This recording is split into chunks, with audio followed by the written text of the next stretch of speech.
government, the very government that was supporting the Syrian regime. This is the leader of the party of Attlee called for the dismantling of NATO. The leader of the party of Bevan says Britain should unilaterally disarm herself and cross our fingers that others follow suit. The leader of the party that helped deliver the Belfast Agreement invited IRA terrorists into this Parliament just weeks after their colleagues had murdered a member of this House. His leadership of the Labour Party has been a betrayal of everything that party has stood for. A betrayal of the vast majority of his MPs and a betrayal of millions of decent and patriotic Labour voters. And I look across the House and see backbench members who've spent years serving their country in office in a Labour government. But I fear that today that is simply not a party that many of its own MPs joined. And if we want to see what he would do to our country, we can do no better than look at what he has done to his party. Before he became Labour leader, nobody could have imagined that a party which had fought so hard against discrimination could become the banner under which racists and bigots, whose worldview is dominated by a hatred of Jews, could gather. But that is exactly what has happened under the leadership of the Right Honourable Gentleman. British Jewish families who have lived here for generations are asking themselves where they should go if he ever becomes Prime Minister. That is what has happened under the leadership of the Right Honourable Gentleman. What we've also seen is a Jewish Labour MP who had to hire a bodyguard to attend her own party conference under the leadership of the Right Honourable Gentleman. What he's done to his party is a national tragedy. What he would do to our country would be a national calamity.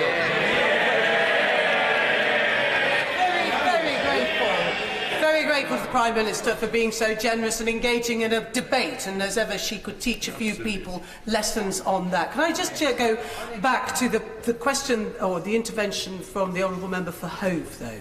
He makes, if I may suggest, a very important point, that whilst the Prime Minister has been very generous, Mr. Speaker, in coming to this place and answering questions, the complaint is that we have been excluded in a meaningful way at the outset in helping to determine the principles upon which a Brexit deal should be negotiated. And for many of us, Prime Minister, in seeking to be true to the oath and the promises to our constituents and voting for things against our own government, we've been threatened with deselection, threats against our safety and even death threats. And I know how seriously she takes that, and I thank her for her kindness last week in the note she sent to me. Would she now make it clear to anybody listening to all of this that we here, especially on these benches, but it applies also to Honourable and Right Honourable members opposite, given the very wise words and observations she's just made about the state of the Labour Party, that it would be wrong for anybody to be intimidated or bullied in any way at all, simply for coming here and being true to what they believe in and what they believe is in the national interest. Can I say to my Right Honourable friend, I think what she experienced I think last week was appalling. I understand that she has experienced other incidents more recently. And can I just say to her, I absolutely agree. Everybody in this House holds their opinions and their views with passion and commitment. And it should be right for everybody in this House to be able to express those views with passion, with commitment, and not feel that they are going to be subject to intimidation or harassment or bullying. I think that is very important. I'm sure that is a sentiment that commands approval across the whole of this House. And once again, I'm sorry to my Right Honourable friend for the experiences that she has gone through. Well, I will give way to the Right Honourable Gentleman on this point, and then I am going to conclude and...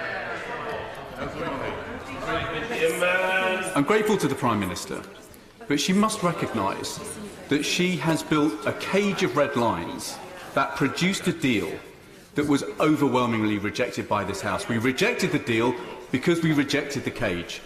Now, this afternoon she has yielded nothing about how any single one of those red lines will change. If she is not prepared to change, how on earth can we in this House continue to place a shred of confidence in her? to the right honourable gentleman that, first of all, the point I have made last night, the point I've repeatedly made here today, is that I will be talking to people across this House, talking to my own colleagues, talking to the DUP, talking to other parties, there are different groups of people within this House who have different views on this issue, and hearing from people and finding what will secure the confidence of this House in terms of securing the support of this House for the way in which we deliver Brexit. But actually, I noticed that perhaps it was serendipity that I allowed the right honourable gentleman to intervene on me, just at the point at which I was going to say that if the Leader of the Opposition wins his vote tonight, what he would attempt to do is indeed to damage our country and to wreck our economy. And of course it was the right honourable gentleman who left that note. There is no money left after the last day.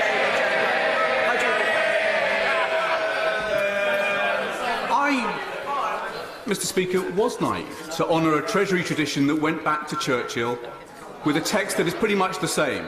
But I was proud to be part of a team that stopped a recession becoming a depression. And this is the government. Hers is the government. Order! Stop trying to shout other honourable or right honourable members down. Calm yourselves.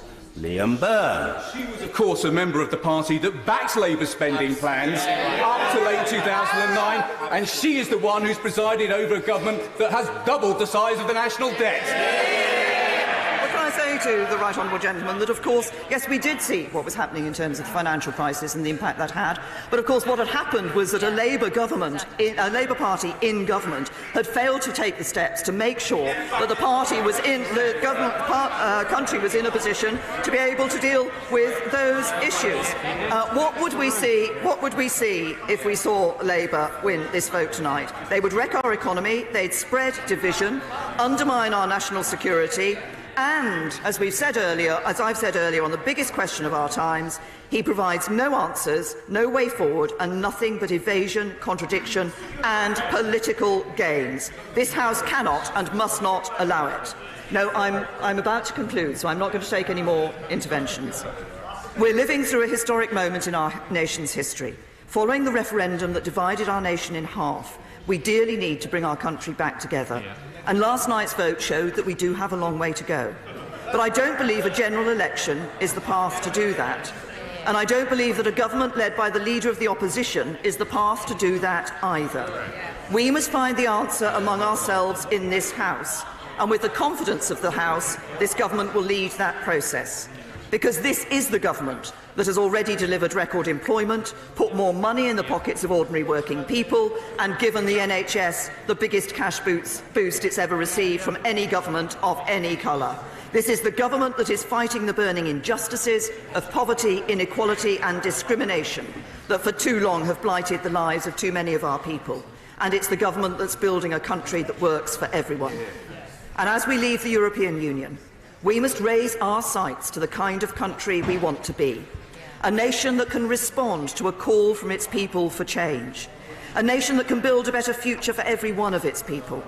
A nation that knows moderation and pragmatism are not dirty words, but are how we work together to improve people's lives. That's our mission, it's what we're doing, and with the backing of the House, it is what we will continue to do. I'm proud of what we have achieved so far. I'm determined that the work will go on. In that I know we have the confidence of the country. We now ask for the confidence of this House. Reject this motion. Ian Blackford. Thank you very much, Mr. Speaker. It is a pleasure to follow the Prime Minister. Of course, I wish her no ill will, and if she does choose to resign today, can I wish her all the best for her future career. Mr. Speaker, in many respects, this is not a debate that we should be having. If we reflect on what happened last night, it is a government that brought its Brexit deal in front of Parliament, and it lost by a majority of 230. Mr. Speaker, something which is quite unprecedented. A defeat for the government, with our own backbenchers and the opposition in a united manner voting against this government. And if we go back just a short few weeks to December, Of course, there was a motion of confidence in the Conservative Party, and in that situation, a majority of government backbenchers voted against the Prime Minister. And let me say, when I go back and I listen to the intervention for the honourable gentleman from Rayleigh and Wickford, he said that the members of the ERG would be going through the lobbies to support the government tonight. And, Mr. Speaker, that does indeed say it all. It's the ERG that has captured the Prime Minister. Exactly. And the real reality of where we stand today is that when the Prime Minister went to the United Kingdom in an election in 2017 in anticipation of getting a majority, they got a bloody nose and she came back as a minority Prime Minister. Well, you know, you can only... I will give way in a second. I would say to the government benches, if you just settle down a little, you would love to be in the position that the Scottish National Party are in, because we have a majority of seats from the people of Scotland. I give way. I'm grateful to the right honourable gentleman for giving. I thought perhaps he could just inform the House how many seats in Westminster, how many Westminster MPs did the SNP have before the 2017 election, and how many did they have after the 2017? I'm very grateful to the Prime Minister for that intervention. Can I say to the Prime Minister, there are 59 seats in Scotland. The Scottish National Party hold 35 of them, a majority of seats. We have won every election to the Scottish Parliament since 27. The Prime Minister could only dream of being in a situation where she has a majority. But let's come back to the fundamentals of this. We have a Prime Minister that is captured by a right-wing Brexiteers. Because the issue is, when you have a minority, you have to be able to work across party. But we've got this. I will in a second. But we've got the situation that the Prime Minister is beholden to the DUP, but the DUP will only support her in very certain circumstances. This is not just, Mr. Speaker, about the defeat of the government last night on Brexit. It is a government that is stuck, that can't get its legislative programme through. It has no majority support in this House. It is a government that is past its time. And if the government had any humility, had any self-respect, it would reflect on the scale of that defeat last night. We shouldn't be having this motion of no confidence. The government should recognise it has no moral authority. The government, quite simply, should go. Jacob Rees-Mogg. Right honourable gentleman for giving way. But I think his speech is a little eccentric, Mr. Speaker.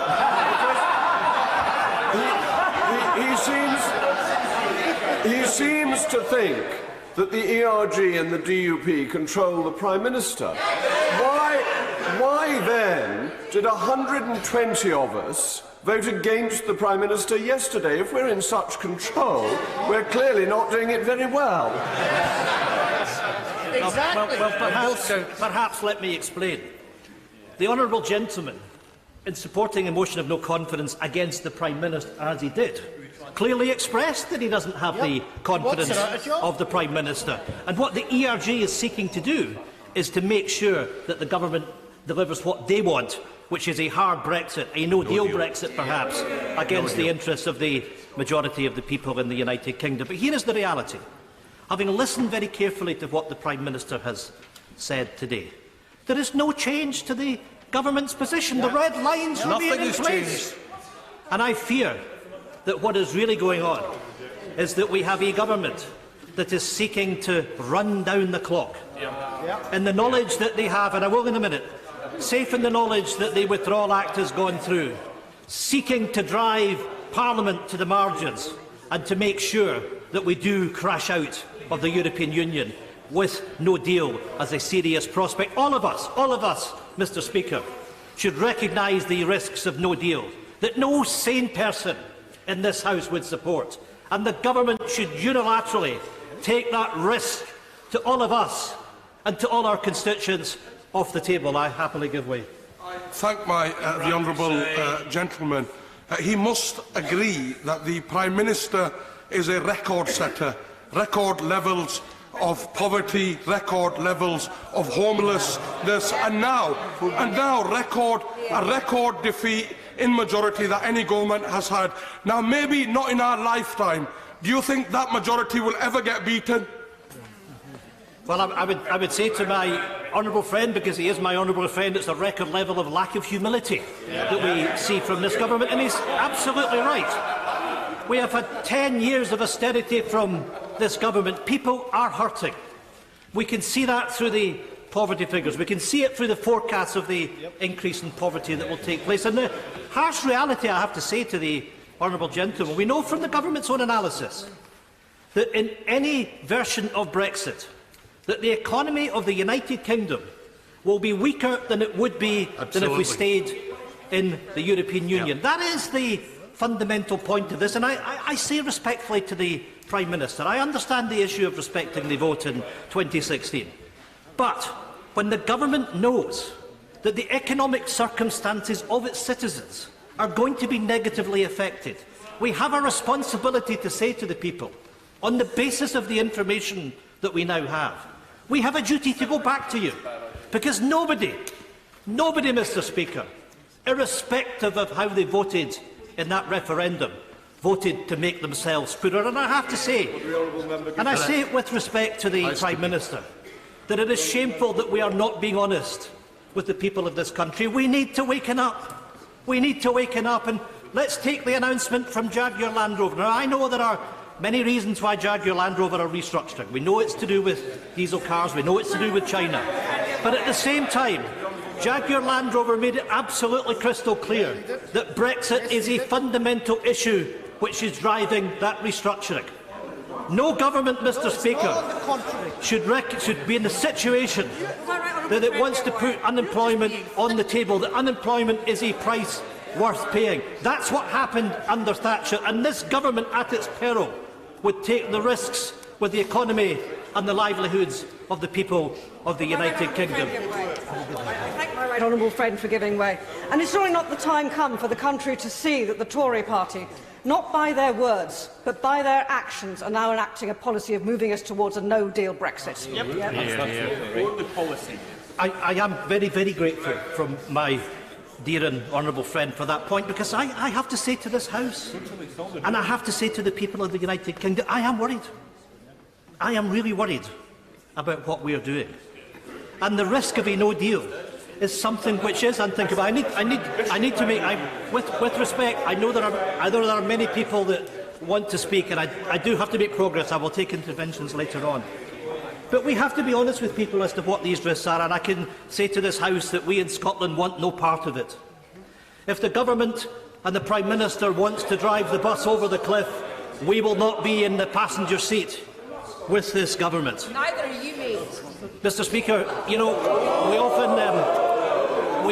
often hear about the travails of the European Union, the nasty European Union, but I can tell you as someone that lives in the islands of Scotland that the European Union has been fantastic for our region. And you know, when I contrast the behaviour of the European Union with this government, people in the Highlands are right to be angry. Mr Speaker, the European Union agreed to give convergence uplift funds to our farmers and crofters on the basis of the low level of financial support that was in place. £160 million that should be handed over to Scottish crofters. Where is it, David? And where is it? Where is it, indeed? It hasn't been handed over. Where has been the Secretary of State for Scotland in defending the interests of Scottish farmers and Scottish crofters? Scottish farmers and crofters that will pay a heavy price for Brexit. And the institution that's been standing up wanting to support them is not this House, it's not this government, it's the European Union. I know where I would put mine. I will happily give way. Mr Speaker, I would like to thank the right honourable member, first of all, for letting his party give me a seat in this place, but that is not for today.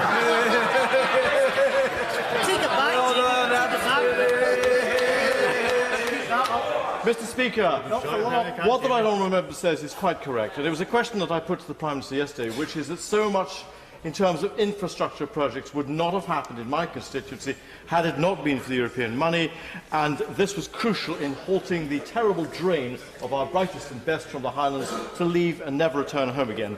That, I say, Mr. Speaker, is an issue that is hugely important to me, and it remains as such. I thank the honourable gentleman. May I say to him it's the people of Caithness and Sutherland that give him a seat in this place, and that we all serve with the goodwill and the ongoing support of our constituents, something anyone should ever take for granted. But, Mr. Speaker, I do want to make progress. I apologise. I have talked about Brexit, but I want to go on to about the record of this government. The Prime Minister talked about delivering a fairer society. Oh my goodness. Those of us that live in the Highlands have been in the pilot of universal credit, the damage which has been done to many of our people in many of our communities. I look at my colleagues in these benches, when I look at my honourable friend from Adrian Shotts, the member for Glasgow Central, if I look at the member for Inverness, Nairn, Badenoch and Strathspey, that day after day, week after week, have had to stand up and highlight the issues with universal credit, highlight the issues with the rape clause, highlight the issues with the two-child policy. And this government has simply not listened to the damage that has been done. It's a government obsessed with embedding a cruel and hostile environment for immigrants, their families and their children, and a government that continues to deny the rights of 1950s women. When I first came into this House, I was the SNP pension spokesperson. I lost count of the number of debates that I called and spoke in, highlighting the injustice that millions of women faced. Women that had worked all their life on anticipation that there was a contract between them and the state, that they would get their state pension. Women, in some cases, were given as little as 14 months' notice that their pensionable age was going to increase by as much as 6 years. That's the heartlessness and the cruelty of this government that left many of them in poverty because they ripped up the contract, because, Mr. Speaker, that's what it was between those individuals and the state. And I've appealed to the Prime Minister on many occasions to right that right. This government could easily have put its hands into the Treasury coffers. The National Insurance Fund sits at the surplus. I will happily give way. Very grateful to the honourable member for giving way, and I would ask him, does he also agree with me that it is appalling that this government has slipped out in amongst all the news of Brexit, that they're making further changes to pensions, and that pensioners who have a partner under the age of pensions, they will have to claim universal credit instead? My honourable friend is correct, and she's highlighted what this government's been doing, sneaking out these kind of announcements. I know that she is a doughty fighter for pensioners, as she will for young people, and we will stand up in this House for those that are affected that way. I will give way one more time. Very grateful. He said earlier in his remarks that he's worried about economic growth, and I quite understand that, share that, those concerns. But is he also therefore worried that the Scottish economic growth is slowing, now growing at half the rate of the rest of the UK? And what is his party doing about that north of the border? It's the wrong person to challenge without having done your homework. Oh, good grief. And I have to say the honourable gentleman is mistaken, that what has happened over the course of the last year, that growth in Scotland has overtaken that of the United Kingdom. But you know, Mr. Speaker, the majority of the controls of the Scottish economy don't sit with the Scottish Government, they sit with the Parliament here in London. We would dearly love to have full control of our destiny in Scotland, because one of the reasons that we desire independence is because our economic interests simply have not been looked after by Westminster. And I will in a second, but let me just say this. When I look in the rear-view mirror and I look at Scotland over the course of the last 100 years, our population has barely grown. Generations of young people have had to leave Scotland because of lack of economic opportunity. That's not the Scottish Government that's responsible for that, it's for Westminster. And I am delighted that there's a report which has come out from Highlands and Islands Enterprise over the course of the last few days. For the first time, the trend of young people staying and living in the Highlands has turned around. That's because of the investment that the Scottish Government is putting in young people, despite the challenges that we face of austerity from this Conservative Government. I'm very grateful to my right honourable friend for giving way, and I do hope that the motion led by the Leader of the Opposition is successful this evening. Today, I believe, I was reminded today, is the 100th, well, nearly, it's an anniversary from 1913, of the Home Rule Act, one of the first Home Rule Acts for Ireland, which was agreed for by this House, but defeated in the other place. And in terms of control, yet again, and that's with due reference to the Democratic Unionist Party, are in control of the government opposite. If the vote is successful this evening, can my right honourable friend assure me that the Scottish National Party will have no truck with any government funding the Democratic Unionist Party and their type of politics? I'm very grateful, and there's a very simple answer to that, and it is yes, of course. Mr. Speaker, I have been generous in taking interventions. I need to move on because when I glance at my notes, I see I'm only at page 2, and I'm sure that honourable members will want me to make some progress. Mr. Speaker, the Prime Minister and the Conservative Government have let us all down. Westminster, once again, has proven that it can only let Scotland down. The Scottish National Party has no confidence in the UK Government. Mr. Speaker, Scotland voted to remain. I'm going to say it again. Scotland voted to remain. I often hear the Prime Minister and others talking about the national interest.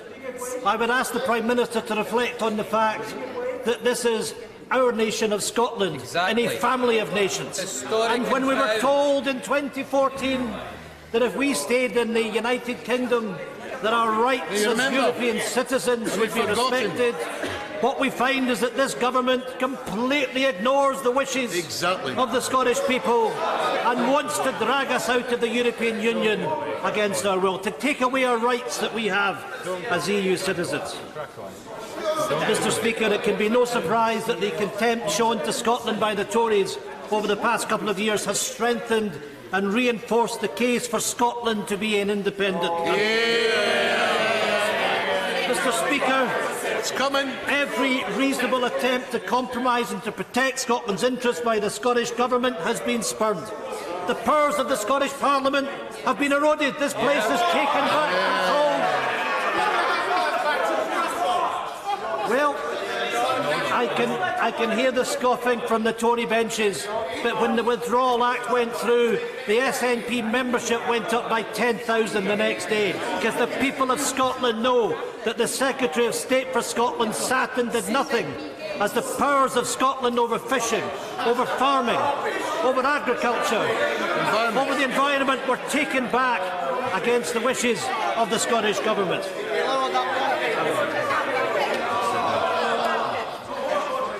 Order.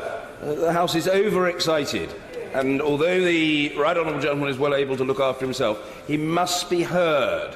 Sometimes there is a concerted and excessively noisy apparent attempt to interrupt, and that should not happen.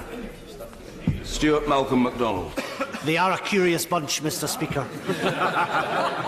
Can I ask my right honourable friend, indeed all members across the House, to reflect on the fact that in 2014, sure, the Scottish people voted to stay in the UK, but 2 years later, they voted to stay in the EU. These two things are fundamentally incompatible because of the Prime Minister's desire to drag us out. So at some point, one will have to give. She might be able to delay that, but independence is inevitable, is it not? Absolutely. Here. Can I just say to the honourable gentleman, it's coming yet for all that. Mr. Speaker, well, I will say this, because I can hear from a sedentary position about this issue about whether we can demand a referendum. I'll simply say to the Tory benches that you have to respect the sovereignty of the people of Scotland. That's right. Because right. however you dress it up, when the Scottish National Party went to the people of Scotland in 2016, we won the election on a mandate, if there's a material change of circumstances, that we may seek to have a referendum on independence. There is a majority in the Scottish Parliament. Parliament in Edinburgh voted for it. This House, in July, debated a motion on the claim of right that recognised the sovereignty of the Scottish people. This House accepted that motion. That's right. If and when the Scottish Government comes to Westminster and asks for a Section 30 agreement, this Government should respect the democracy and the sovereignty of the Scottish people and allow it. Mr. Speaker, Scotland will never, not ever forget, or will we forgive, the utter contempt shown to our nation by this Prime Minister and the Government. Mr. Speaker, the Prime Minister and her Government cannot escape the reality. Her Government has led to political collapse in this country, hamstrung. This Government is completely frozen in its own failure. We have reached a dangerous impasse. With the clock ticking down, we need to remove this shambolic Conservative Government, extend Article 50 and, yes, give the people of the United Kingdom a say. I thank my right honourable friend for giving way, and as ever he is giving a stunning account of the current situation. But does he agree with me that this Prime Minister has painted herself into this corner? She is going to have to give on at least some of her red lines, and it is deeply regrettable that she has waited till the 11th hour to reach out across the House, and that history will judge her on her deeds, not her words. I absolutely agree, and of course, if I can make the reflection that in Scotland we do have a Parliament which is elected by proportional representation. We are used to minority government. We are used to having to reach a consensus, and indeed, if I look at the motion which was passed by the Scottish Parliament on the issue of Brexit, it was supported by the Scottish National Party, by the Labour Party, by the Liberal Democrats, by the Greens. Prime Minister, that's how you do it. And the Prime Minister in this House has simply misunderstood the challenges of trying to reach a consensus across Parliament. She is working with her own Brexit extremists and failing to work to build a consensus across this Parliament. I must make progress, I'm sorry. Mr. Speaker, if the Prime Minister does survive today, she must now act to extend Article 50 and legislate for a people's vote. Now, I must turn to the Labour Party. The Scottish National Party were the first to table a motion of no confidence, supported by others, by the Liberal Democrats, Plaid Cymru and the Greens. We asked for that to be debated before Christmas. Now, we knew yesterday that the Government was giving active consideration to allowing a debate to have that vote today on the motion that was laid down by the Scottish National Party and others. The Labour Party have been shamed into bringing this motion, a motion that we should have discussed before Christmas. I welcome that we are having this debate today, but on the basis of what happens today, I appeal to our friends and colleagues in the Labour Party that we have to work together to hold this Government to account. And if we are to do that, then we have to recognise the harm that Brexit is going to do to all our constituents. It is time for the Leader of the Opposition, and I say respectfully to him, to recognise that there is no such thing as a jobs-first Brexit. That we have to recognise that if we want to protect the interests of our citizens, then it has to be a people's vote. We don't have time. We don't have time, Mr. Speaker. The Labour Party have to join us in that campaign today. And I say this to the Leader of the Opposition. All the young people that voted Labour in England in 2017 will be paying a price from the Labour Party if Jeremy Corbyn does not give that leadership. So I say to the Leader of the Opposition, get off that fence, come and join us. Take that opportunity today. Tell us once and for all that Labour will back a people's vote. No.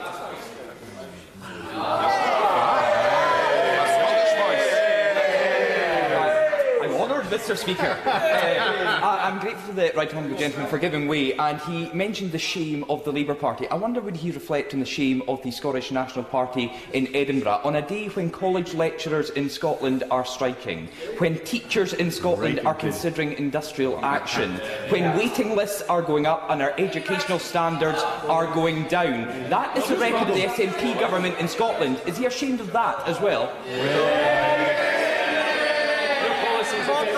You know, Mr. Speaker, the honourable gentleman used to sit in the Scottish Parliament. If he wants to debate devolved matters, I suggest he tries to seat back there again. But the issue... Order! You always have a very amiable disposition, Mr. Kerr, but you are becoming a mildly exuberant denizen of the House. Dare I say it, even in your conduct a tad, to deploy the word used by the honourable gentleman from North East Somerset, eccentric. Now, calm, zen, restraint. Try to cultivate the air of the elder statesman. Ian Blackford. Thank you, Mr. Speaker. I am proud of the record of investment in public services by my government in Scotland. But the situation we face is austerity from Westminster, and we have taken the hard decisions. On the one hand, to ameliorate Tory austerity, but also to invest in our public services. And it's their Tory colleagues in the Scottish Parliament that want to cut taxes, that want to harden austerity, that will damage the interests of the people of Scotland. Mr. Speaker, I want to move on and begin to conclude. The people of Scotland wish to remain in the European Union. We want a country of opportunity, a nation free from poverty, a country where immigrants are welcome and where refugees are given refuge. We want a Scotland without austerity, a Scotland where pensioners are paid their fair share, where workers have fair and equal pay, a real living wage, a Scotland where all children are treated equally, where our health service is protected and valued, a nation that will be healthier, wealthier and happier. Mr. Speaker, the choice is clear. The United Kingdom is on a path to self-destruction.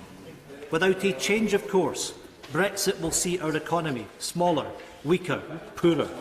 Mark Carney from the Bank of England said that Brexit had already cost each family £600. That's what's already happened, and we know that a hard Brexit will cost each household in Scotland £1,600, pushing struggling families to the brink and already poor families into destitution. Without single market and customs union membership, the future relationship can only be FTA, introducing barriers to Scottish companies' ability to trade. This will damage jobs, investment, productivity and the earnings and will hit the most disadvantaged in society hardest. As we know, Mr. Speaker, that people who choose to live and work in this country, on these islands, are net contributors to our economy. If net migration is reduced by a significant number, we will be poorer economically and fiscally. That would be catastrophic, not just for workers but for our economy. Mr. Speaker, after a decade of Tory austerity, our economy has already suffered enough. The SNP will not stand by and allow the UK government to ride roughshod over Scotland's future. This government must go, and it must go today. But, Mr. Speaker, I've said it before, and our First Minister of Scotland has reiterated it today. The only way for Scotland to protect its interests and for our nation to thrive is to once and forever be rid of this place and instead be an independent nation in the European Union. Order. On account of the level of demand, a 5-minute limit on backbench speeches will now apply. Sir Christopher Chope. Mr. Speaker, when my right honourable friend was winding up the debate yesterday evening, she said that our country could ultimately make a success of no deal, although, of course, she was emphasising that she didn't believe that that was the best outcome. That was, of course, before the vote. And when we had the vote a few minutes later, then I think that the outcome of that vote is one that the Prime Minister certainly must respond to. Because the feeling in this House, 432 people, and I was one of them, is that the Prime Minister's deal, however good she thinks it is, we regard it as a bad deal. And I haven't heard anything from the Prime Minister that implies that she accepts the verdict of the House last night that we regard her deal as a bad deal. And the Prime Minister was right to anticipate such a scenario, because in her Lancaster House speech 2 years ago, she feared that the European Union would only offer us a bad deal, a punishment deal, as she put it. And she therefore emphasised that no deal would be better than a bad deal, and she emphasised the benefits that would come from a no deal, including our ability to be able to trade freely across the world, our ability to be able to enter into a new economic model, all the benefits that would come from being masters of our own destiny as an independent nation. And those were the benefits of no deal which she set out. Obviously, she, like everybody else, wanted to get a good deal. But as we have not got a good deal, I plead with my right honourable friend to ensure that she doesn't close the option of no deal. And indeed, she intensifies the preparations for no deal, because that is the best way of concentrating the minds of those in the European Union that we are serious about an alternative. If you go into a negotiation, you say the only alternative is to accept your deal or stay in the European Union, then what's going to happen? The European Union are holding us to ransom on that. What we need to be saying is that we are confident and believe in ourselves that we could be able to make a really great success of no deal. Unfortunately, that has not been the negotiating stance of the Prime Minister and her advisers, and we are suffering as a consequence of that. Last Saturday, Mr. Speaker, I had a public meeting in my constituency, and it was attended by over 200 people. There was a lot of anxiety expressed at that meeting about whether or not the Brexit that we had been promised would actually be delivered. And it's great to hear the Prime Minister reasserting her commitment to deliver Brexit. But if she doesn't deliver that on the deal that was rejected last night, then how is she going to deliver it if she rejects the no-deal alternative? And my constituents were very, very worried about the fact that they could see the referendum commitment to leaving the European Union somehow being undermined by the Prime Minister and by the government, and that in turn was undermining their trust. I'll give way very quickly. He's making a compelling case that we should go back to Europe and renegotiate. He knows we're at the end of the process, time is running out. He also knows, and I think regrets, that we're not ready for no deal.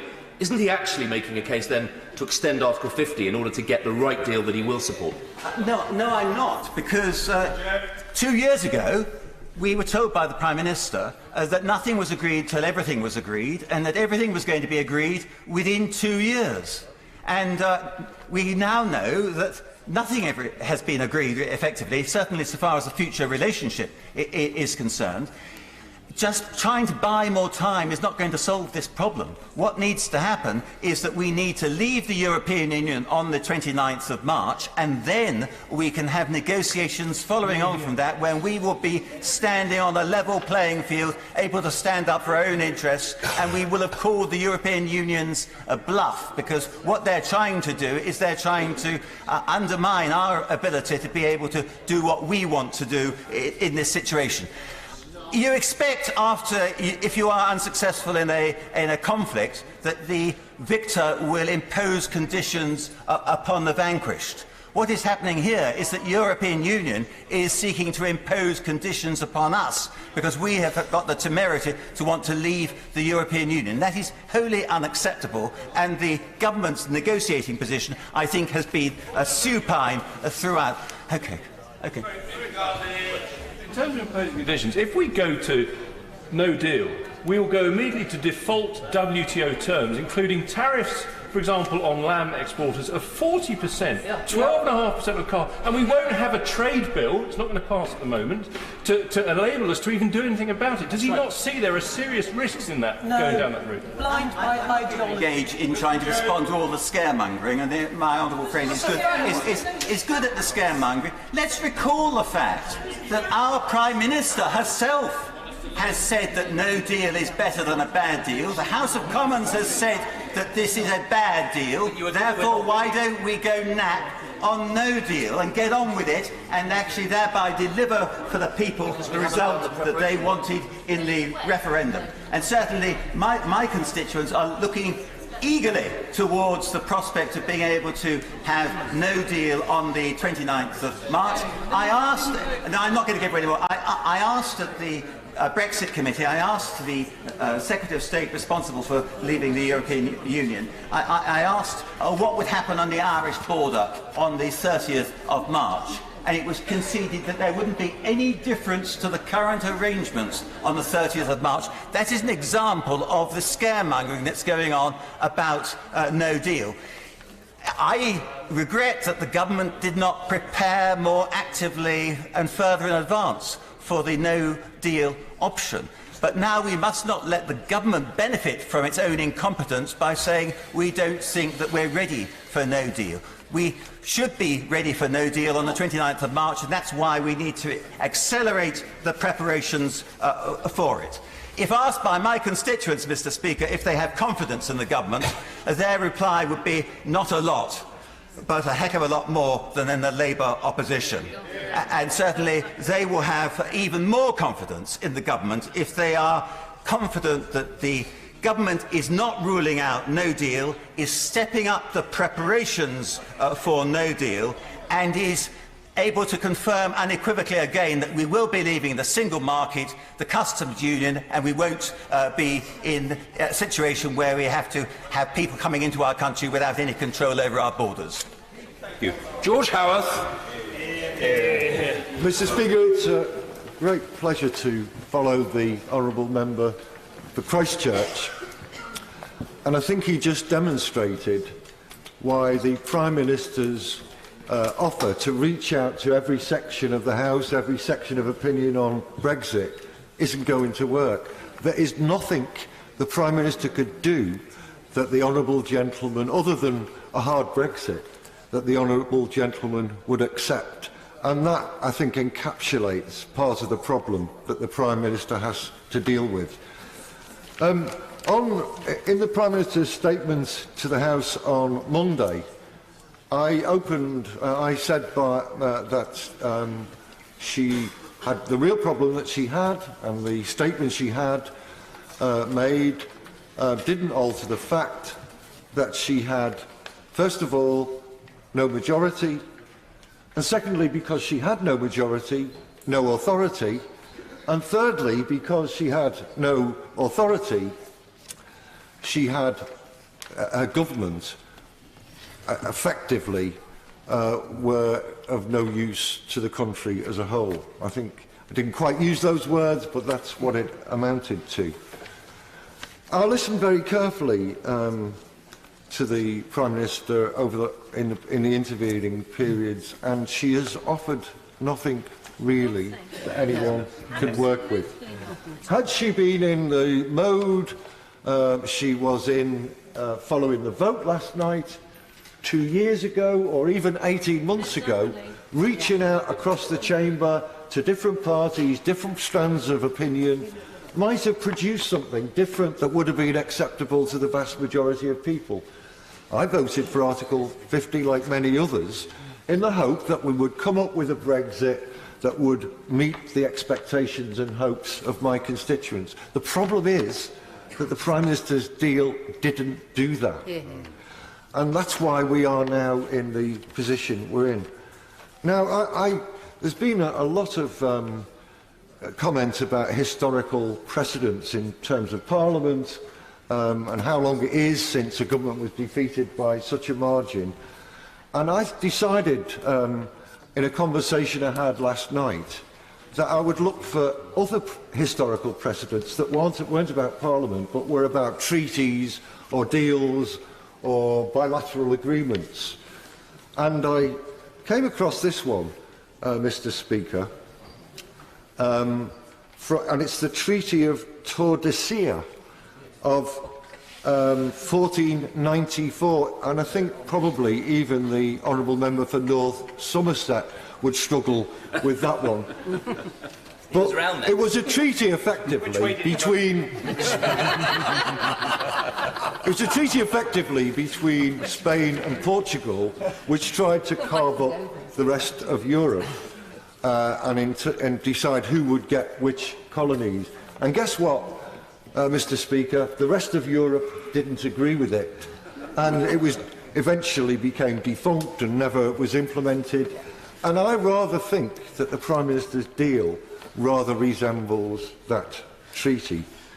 Now, the Prime Minister fought the last general election on the slogan, Britain needed a strong and stable government. Well, after last night's events, I mean, we haven't had a strong and stable government since the election, but after last night's events, it certainly isn't strong. And all the speculation that's going on around what's going to happen over the next few weeks, it certainly isn't stable. And that's why I think this vote of no confidence is timely, but also necessary. Now, I just want to take issue with something the Prime Minister said in her speech, which I'm sure she meant it sincerely, but it doesn't represent what is the reality of life on the ground and in my constituency. She said in her speech that the government was, in justification for why the government wanted to go on, that she was fighting against poverty and inequality. Now, you know, it simply isn't true. My right honourable friend, the Leader of the Opposition, went through a long list of problems in terms of policy and the delivery of public services as to why that's not true, and I won't repeat those. But in my constituency, this is a government that's extremely grateful to the right honourable gentleman. I apologise for interrupting him. The opposition is very considerably disadvantaged by the malfunction of the timekeeping facility. Yes, I'm well aware of that. It's very... Order, they need to stand up. It is very unsatisfactory. Unfortunately, as I said to the House, I think, yesterday, those who put it right cannot do so while the House is sitting. But it is disadvantageous. I can appeal to the whips to try to keep members informed, and in deference to the seniority of the right honourable gentleman and in the expectation that he's approaching his peroration, I will happily allow him a further sentence. George Howarth. The sentence? The further sentence is simply this. Just to say to the right honourable gentleman, I do appreciate it is difficult. I appreciate it's difficult, but members do know what the minute situation is when they stand. They might not know the second situation, but they do know the minute situation. George Howarth. Mr. Speaker, you know I always try to satisfy the demands you place on me, and I will do so now. I just want to say that the Prime Minister said the government was fighting poverty and inequality. She might try telling that to the over 8,000 people in my constituency who had to resort to food banks last year, 3,000 of which, the parcels of which were distributed, were for children.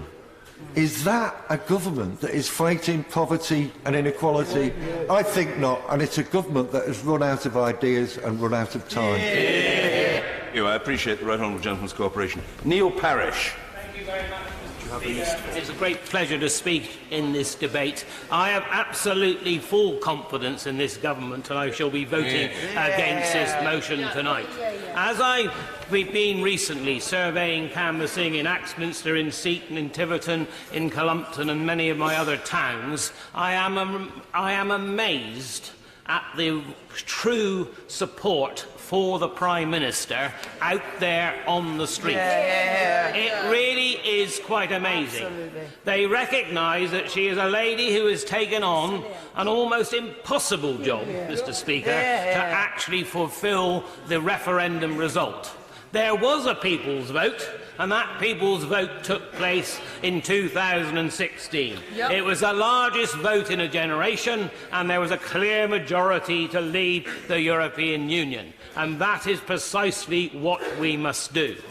But what is interesting, let's analyse this wonderful vote that happened last night. Let's actually analyse how we got to this massive figure of some 230 against. Because on one side, you had a number of people on the Labour benches that don't come clean with the fact that they want to stop Brexit altogether. I do have to pay tribute to the Liberal Democrats and the Scottish Nationalists. While I disagree with them fundamentally, the one thing they do is come out in the open and actually say they are in favour of remaining in the European Union. But if you want to deliver Brexit, it is the Prime Minister that can actually do it. So on the one side, we had people voting because they want to thwart Brexit on the other side. On my own side, we had people who wanted to make sure it was the toughest Brexit ever.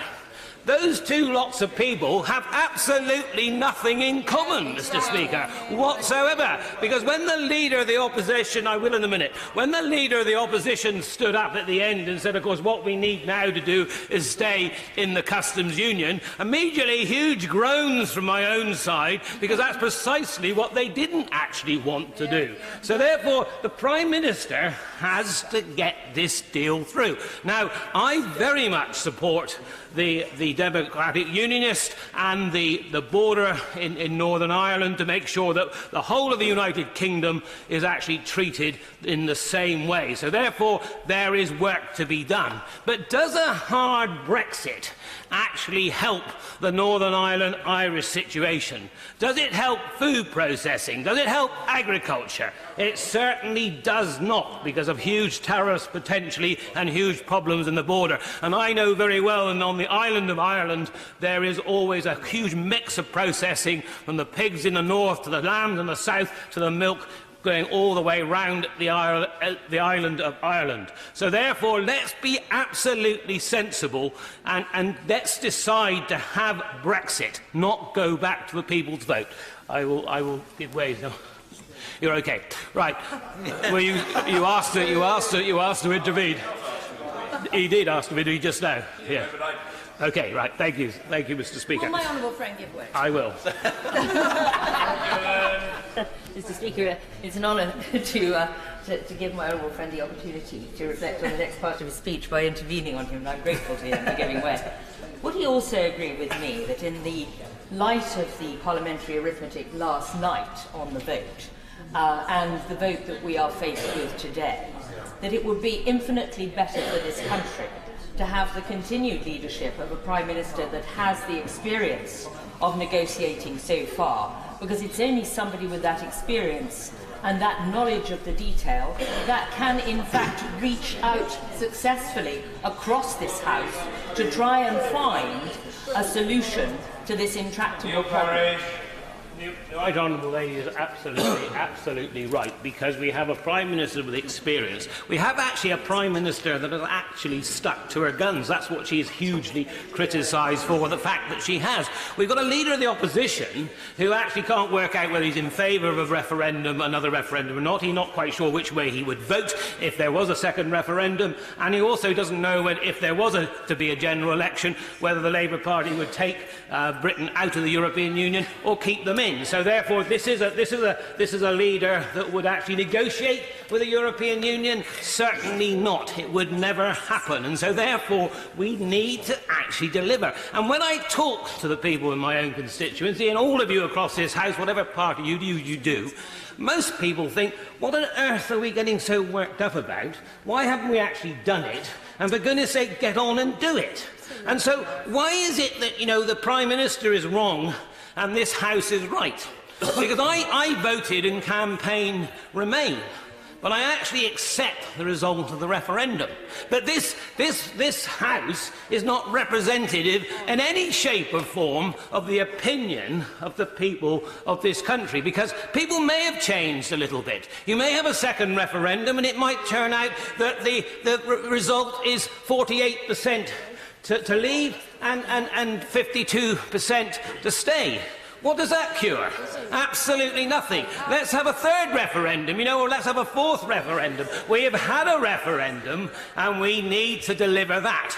And I say in all sincerity, while I disagree entirely with the opposition, and I disagree entirely with the opposition for bringing forward this motion, What I do also say to my own side, clearly, Mr. Speaker, is that we are the party of government. We were elected to govern this country, and so therefore we have to make a decision. Yes. And we can't sit contemplating our navels forever as to whether we are going to make a decision or not. Because this idea that you just drive us and you'll get the hardest Brexit possible and it'll just about destroy British agriculture, because I know that the Brexit ministers and others are just waiting to pour cheap food into this country because they will actually want to see cheap food delivered under Brexit, and that will hugely affect our farmers. So for goodness sake, come together, let us all as a party govern this country properly and get a deal and get out of the European Union. I think agreed. Thank you very much. Sir Vincent Gable.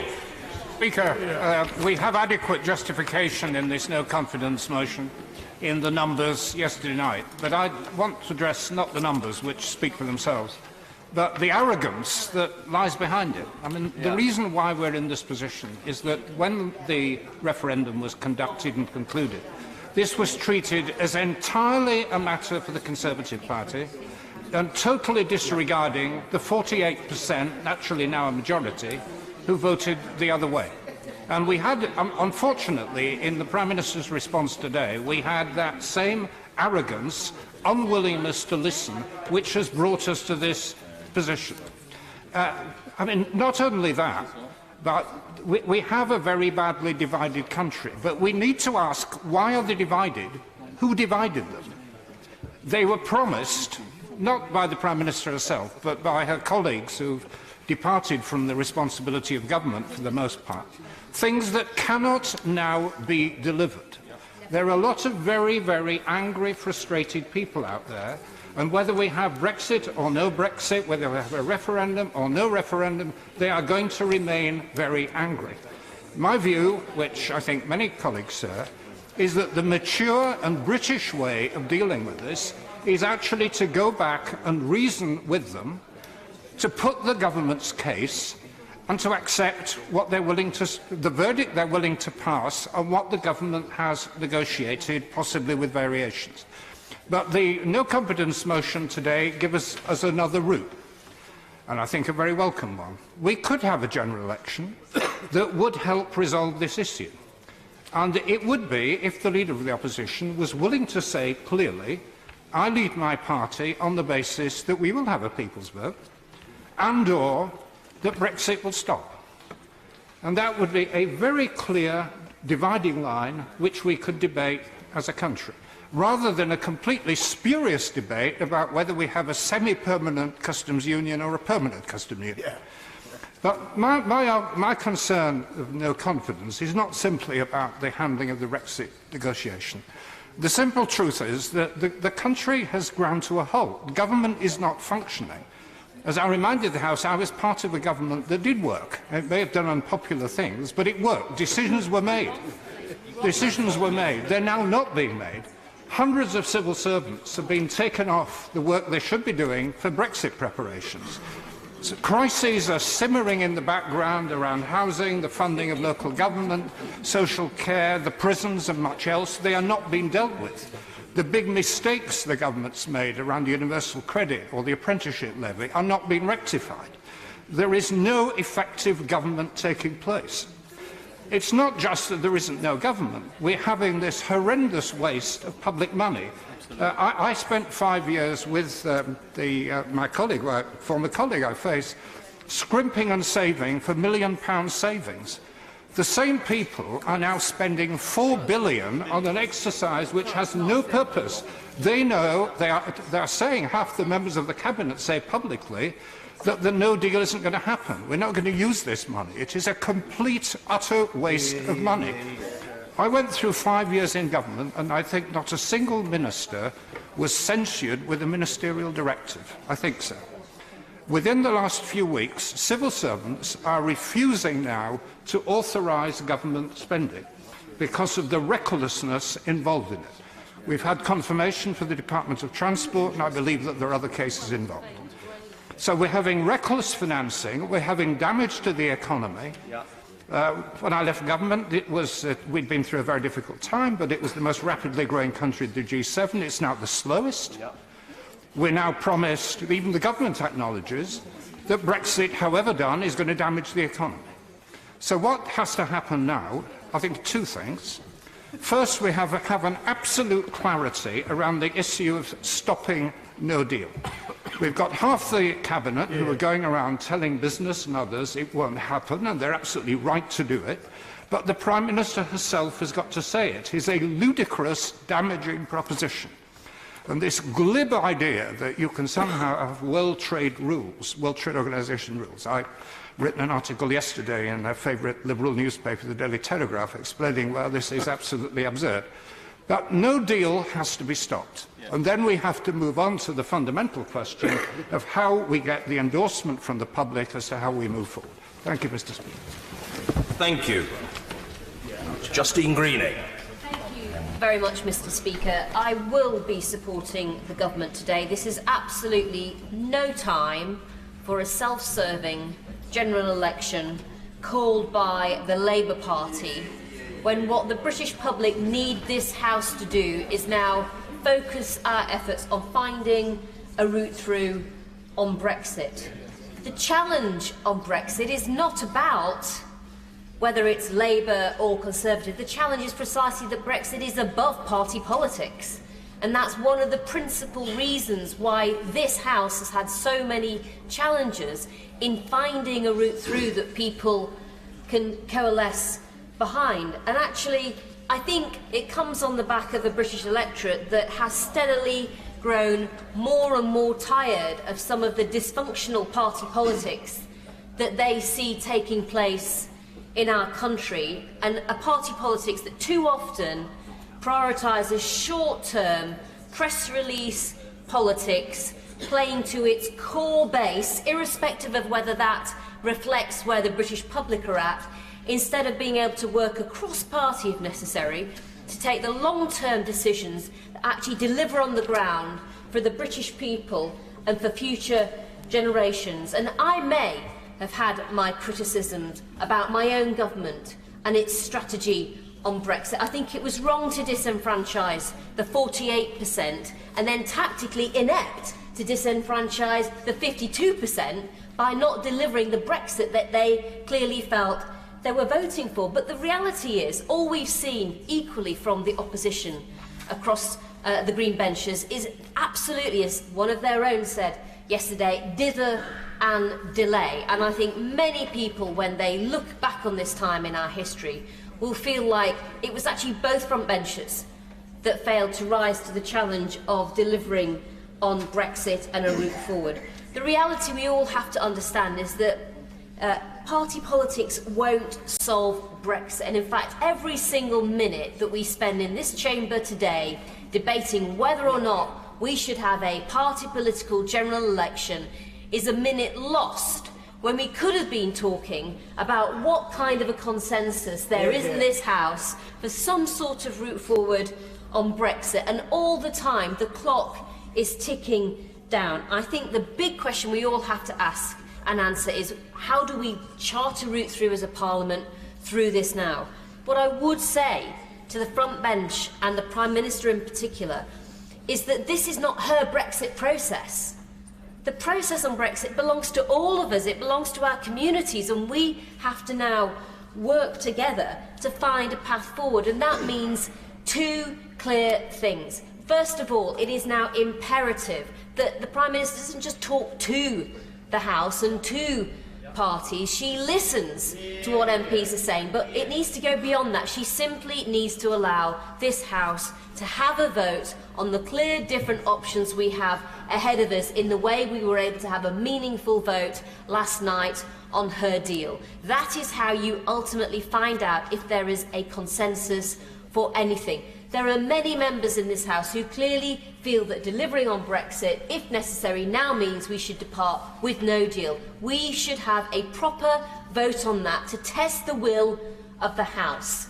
There are other members who feel that a different version of soft Brexit, they may call it Norway Common Market 2.0, that is now the route forward that we could find consensus on. The House should be allowed to vote on that, and we should find out. Talks will not ultimately clarify this, but they will risk wasting time that we simply don't have. And I believe that in the end, if it turns out that there is gridlock in this place, and that very much like the British public, it is hard to coalesce around one route that we can actually vote for in this House, then I think we do have to go back to people and ask them, but not in the form of party politics in an election that doesn't fundamentally deliver, but ask them the question that we need an answer to, which is which of these three routes forward do they want? Do they want the Prime Minister's deal? It may be that this House did get it wrong and the people want that deal, in which case they should be able to vote it through. Do they want to have a hard Brexit, getting on with it, leaving on WTO terms? If that's what they want, they should be able to have that. Or do they think the existing deal is the best one that we've got? We don't know. This House won't find a route forward, and therefore we should allow them their say and have confidence to do that. Angela Regal. Mr. Speaker, I rise to support this motion of no confidence because at this critical time in our history, I believe we have a government which is incapable of governing, let alone doing so in the national interest. Never have I witnessed, in all my 27 years in Parliament, a government as inadequate and incompetent as this one. I've never witnessed a Prime Minister so inept that she has squandered all personal authority and goodwill, and yet, like a broken record, she continues to insist on her right to carry on regardless. This, Mr. Speaker, is a government becalmed in a sea of its own troubles, neglecting the country and presiding over increasing levels of poverty, homelessness and inequality, ducking crucial reforms on social care, leaving millions relying on charity to eat. The deep splits in the Conservative Party consume all of its energies, and Brexit is like a black hole which devours all light, out of which literally nothing can emerge. This is a government that's failed badly, even in its own terms. It has failed catastrophically on Brexit. It's failed to unite a country, its obsession with the EU divided in the first place, and it's failed to deliver on the Prime Minister's personal promise to deal with burning injustices, instead providing us with a parade of incompetent ministers, unparalleled in any administration since the Second World War. I give way to my honourable friend. For giving way. She makes a very telling point there, because whilst the government dithers over Brexit, meanwhile back home we've got a whole range of issues that she's just talked about, like food banks, unemployment, problems with the health service, education and so forth. That's one of the reasons why we want a general election, to deal with those things. Well, I agree with my honourable friend. This government is paralysed, dealing with its own obsessions and not dealing with the real need and crucial policy issues in the country. Mr. Speaker, yesterday's defeat on the draft withdrawal agreement was a catastrophic loss of the Prime Minister's own personal plan to engineer a hard Brexit in the UK, and it was entirely deserved. The Prime Minister has been humiliated by losing a vote on a plan she devised after little or no consultation with her own cabinet. She finds herself in this position because of a series of colossal misjudgments which were entirely her own and for which she must now take personal responsibility. She has... I'm extremely grateful to my honourable friend, who's obviously always making such an informed and detailed speech. Would she agree with me that it's only because of David Cameron's botched legacy around a Fixed-Term Parliament Act is why the government are able to ignore the will of this House? In any other circumstances, losing on those figures, the government would and should fall. I agree completely, and I think some of the imbalances caused by that government in the way our unwritten constitution works need to be addressed. The Prime Minister decided that she would kowtow to her own extremists rather than reach out. And so she tried to exclude Parliament from the process completely. She triggered Article 50 without a plan, and then she called a general election which shattered her own majority. But of course she's doing her best to avoid a general election now. The UK is now angrier, more divided and fearful for the future than I have ever known it, and democracy itself is being questioned. Instead of trying to bring the country back together by reaching out, the Prime Minister has set herself up as the embodiment of the Leave voters, ignoring those who voted Remain. Yesterday, she even dangerously claimed that she is now the champion of the people against Parliament. She has failed to unite the country because her only interest is in uniting the Conservative Party, and that has proved to be impossible. This is a government that doesn't seem to understand that demanding people unite around your own partisan viewpoint can never heal divisions. It's a government which is not capable of reaching out, listening, compromising and responding to genuine fears, and as such it is not fit for purpose. Upon taking office, the Prime Minister promised to tackle burning injustices which made life difficult for those she called just about managing. She failed to acknowledge that much of the suffering in our country is being caused by the previous governments of which she was a senior member. This government refuses to acknowledge that years of cuts in public expenditure, targeted most heavily on the poorest, have resulted in much of the suffering and burning injustice she promised to end. The government has issued countless press releases, has held a series of never-ending consultations on everything from social care, restaurant tips, rogue landlords, domestic violence, but nothing has changed. Instead, the country has been presented with a parade of incompetent ministers who were simply not up to the job, a Home Secretary forced to resign over the Windrush scandal, and the hostile environment which saw UK citizens treated like criminals and deported back to countries they'd left as small children. A Transport Secretary handing out shipping contracts to a company with no ships and no access to commercial ports, who presides over the chaos of a railway timetable disaster and blames everyone but himself. This is a man who cannot even organise a fake lorry jam on the M20. 3 Brexit secretaries in 2 years, each of them undermined by her. And perhaps the Prime Minister's crowning achievement, appointing the Right Honourable Member for Uxbridge and South Ruslip as Foreign Secretary, and she wonders why the UK is now a global laughingstock. This government is paralysed by its own obsessions. It's proved incapable of addressing a country crying out for change. It's time for it to go. Thank you. Sam Jima. Mr. Speaker, the Right Honourable Member for Putney hit the nail on the head when she said in her speech that at a time of a constitutional and political crisis in this country, every minute we spend on politics as usual and business as usual is a disaster for this country. And as far as the issue of Brexit is concerned, the opposition has been completely absent from the field. In fact, it seems to me that the leader of the opposition has been gambling on chaos, so that will present him with the perfect opportunity to get into government and focus on his single-minded approach to introduce a Marxist utopia for this country. So on the issue of Brexit, Labour is not a government in waiting, it is an opposition in hiding. But Brexit is not the only issue, as the opposition have said today, that we need to be debating. I believe, Mr. Speaker, that there are certain things that no Prime Minister of this country should ever do. No Prime Minister of this country, irrespective of the political party they represent, they should not do. One of those, of course, is do anything to interfere with the territorial integrity of this country. No Prime Minister has the right to do so. But, Mr. Speaker, the other thing is that no Prime Minister should side with our enemies and should be an enemy of our institutions.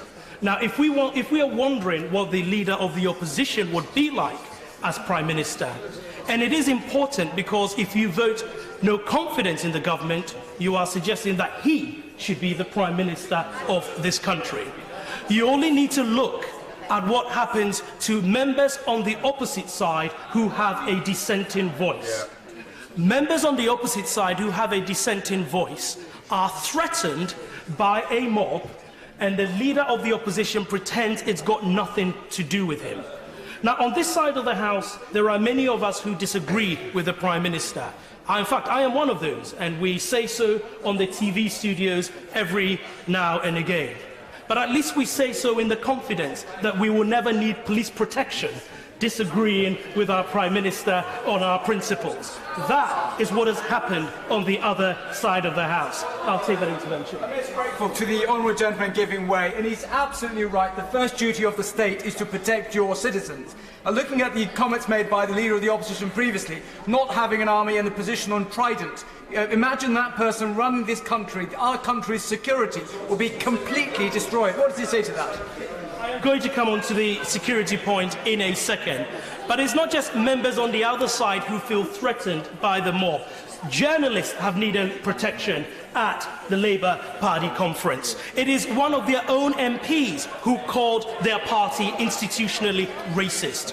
40% of British Jews will consider leaving this country. And why? Because the leader of the opposition has spent a lifetime hanging around with the likes of Hamas and Hezbollah. I need to carry on. So, Mr. Speaker, that is one thing no Prime Minister should do, be an enemy of our democracy, but also our institutions. I was surprised when the Shadow Justice Secretary said we need to make sure that our judiciary represents society. Now, what could go wrong when politicians start trying to make our independent judiciary representative of our society? And, Mr. Speaker, the next thing is security. During the 2017 general election, when I spoke to people on the doorstep and mentioned things like the IRA, there were some people who said to me, that was 30 years ago, or I don't know the difference between the IRA and the IMF. But most recently, we had a test case. Russian agents murdered an innocent British person on British soil. Take an extra minute. Russian agents murdered an innocent person on British soil. In response to this, 147 Russian intelligence officers were expelled. Moldova, Estonia, Hungary, very small countries, also expelled Russian agents in their country in support of us. To this day, we do not know whether the leader of the opposition supported that action. In fact, what he said is we should send the samples to the lead suspect in that murder case for them to tell us whether or not they did it. Now, this is very serious. And it is serious because it sends a green light to every gangster that if this motion of no confidence goes through and the leader of the opposition is the Prime Minister of our country, they have a free pass. Putin and Assad will have a free pass. Also, it suggests to the Western Alliance to which we are committed. We are members of NATO. Order. At the moment, the honourable gentleman is not giving way. Sam Jima. We are members of NATO, and we believe that an attack on one is an attack on all. And we are committed to defending our allies. So what happens if we have a Prime Minister who is not committed to NATO? The entire Western Alliance and what it is based on is completely undermined. So, Mr. Speaker, I will vote with the government today. And I will vote with the government today on the principle that there are certain things that no Prime Minister should ever do, and we cannot trust the leader of the opposition not to do that. And that is why we should all vote to support this government. Mr. Nigel Dodds. Thank you very much indeed, Mr. Speaker. And can I say that I've been struck by how many honourable members since yesterday evening have been very assiduous in their entreaties that I and my honourable friend should be present for this debate to speak and to vote later in the lobbies in support of the government and to prevent a general election. And indeed, some of those entreaties have even come from the government side of the House.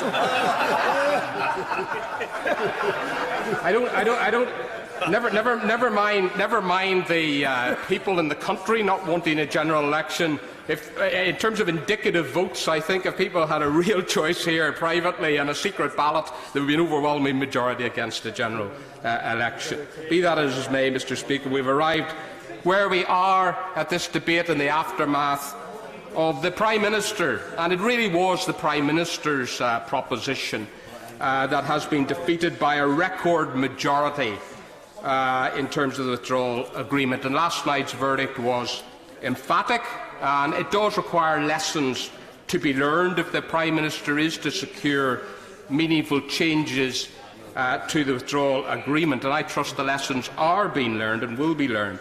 Our view has been entirely consistent that we want to deal with the European Union. We want an agreement to achieve an orderly exit from the European Union in March, but the backstop has been fatal to the proposed withdrawal agreement, and that needs to be dealt with. Now, following the general election, we entered into the confidence and supply agreement with the Conservative Party in the national interest to pursue the agreed objectives set out in that agreement. And can I say that the support that we have secured for Northern Ireland in relation to the extra investment for health service, education and infrastructure, regardless of constituency, regardless of political affiliation, has been widely welcomed by all fair-minded people in the province. And on Brexit, we agreed to support the government where it acted on the basis of our shared priorities. That's what the Confidence and Supply Agreement actually states in terms. And of course, for us, one of our shared priorities, of course, is the preservation of the integrity of the United Kingdom, and that we leave the European Union as one country, not leaving part of it behind in single market regulation while the rest is not subject to such rules made in Brussels. So we supported the Prime Minister when she said that she would secure a deal that would deliver on the verdict of the referendum, take back control of our money, our laws and our borders, and ensure that we left as one United Kingdom. We have delivered on our side of that agreement, Mr. Speaker, ensuring the government has had the necessary supply, ensuring a majority for the government on the EU withdrawal bill and other important pieces of legislation as well. But on this issue of the Brexit backstop, as this House well knows, we have had, of course, a big difference with the Prime Minister. And so do the majority, of course, of the Conservatives in this House, Conservative members who are not on the government payroll. The majority of Conservative members not on that payroll oppose the Prime Minister's deal as well. And it is because the draft withdrawal agreement breaches the shared priorities for Brexit that we signed up to that we haven't been prepared to support it. So now we have this no-confidence motion before us. We believe it's in the national interest, Mr. Speaker, to support the government at this time so that the aims and objectives of the confidence supply agreement we entered into can be achieved. Much work remains to be done on those matters. Mr. Speaker, as I said, I don't think the people in this country would rejoice at the prospect tonight if a general election were to be called. I'm not convinced that a general election would significantly change the composition of the House. And of course it doesn't change, whatever the outcome, it doesn't change the choices that lie before us all. The timing of this motion, as we well know, has got much more to do with the internal dynamics of the Labour Party than a genuine presentation of an alternative programme for government.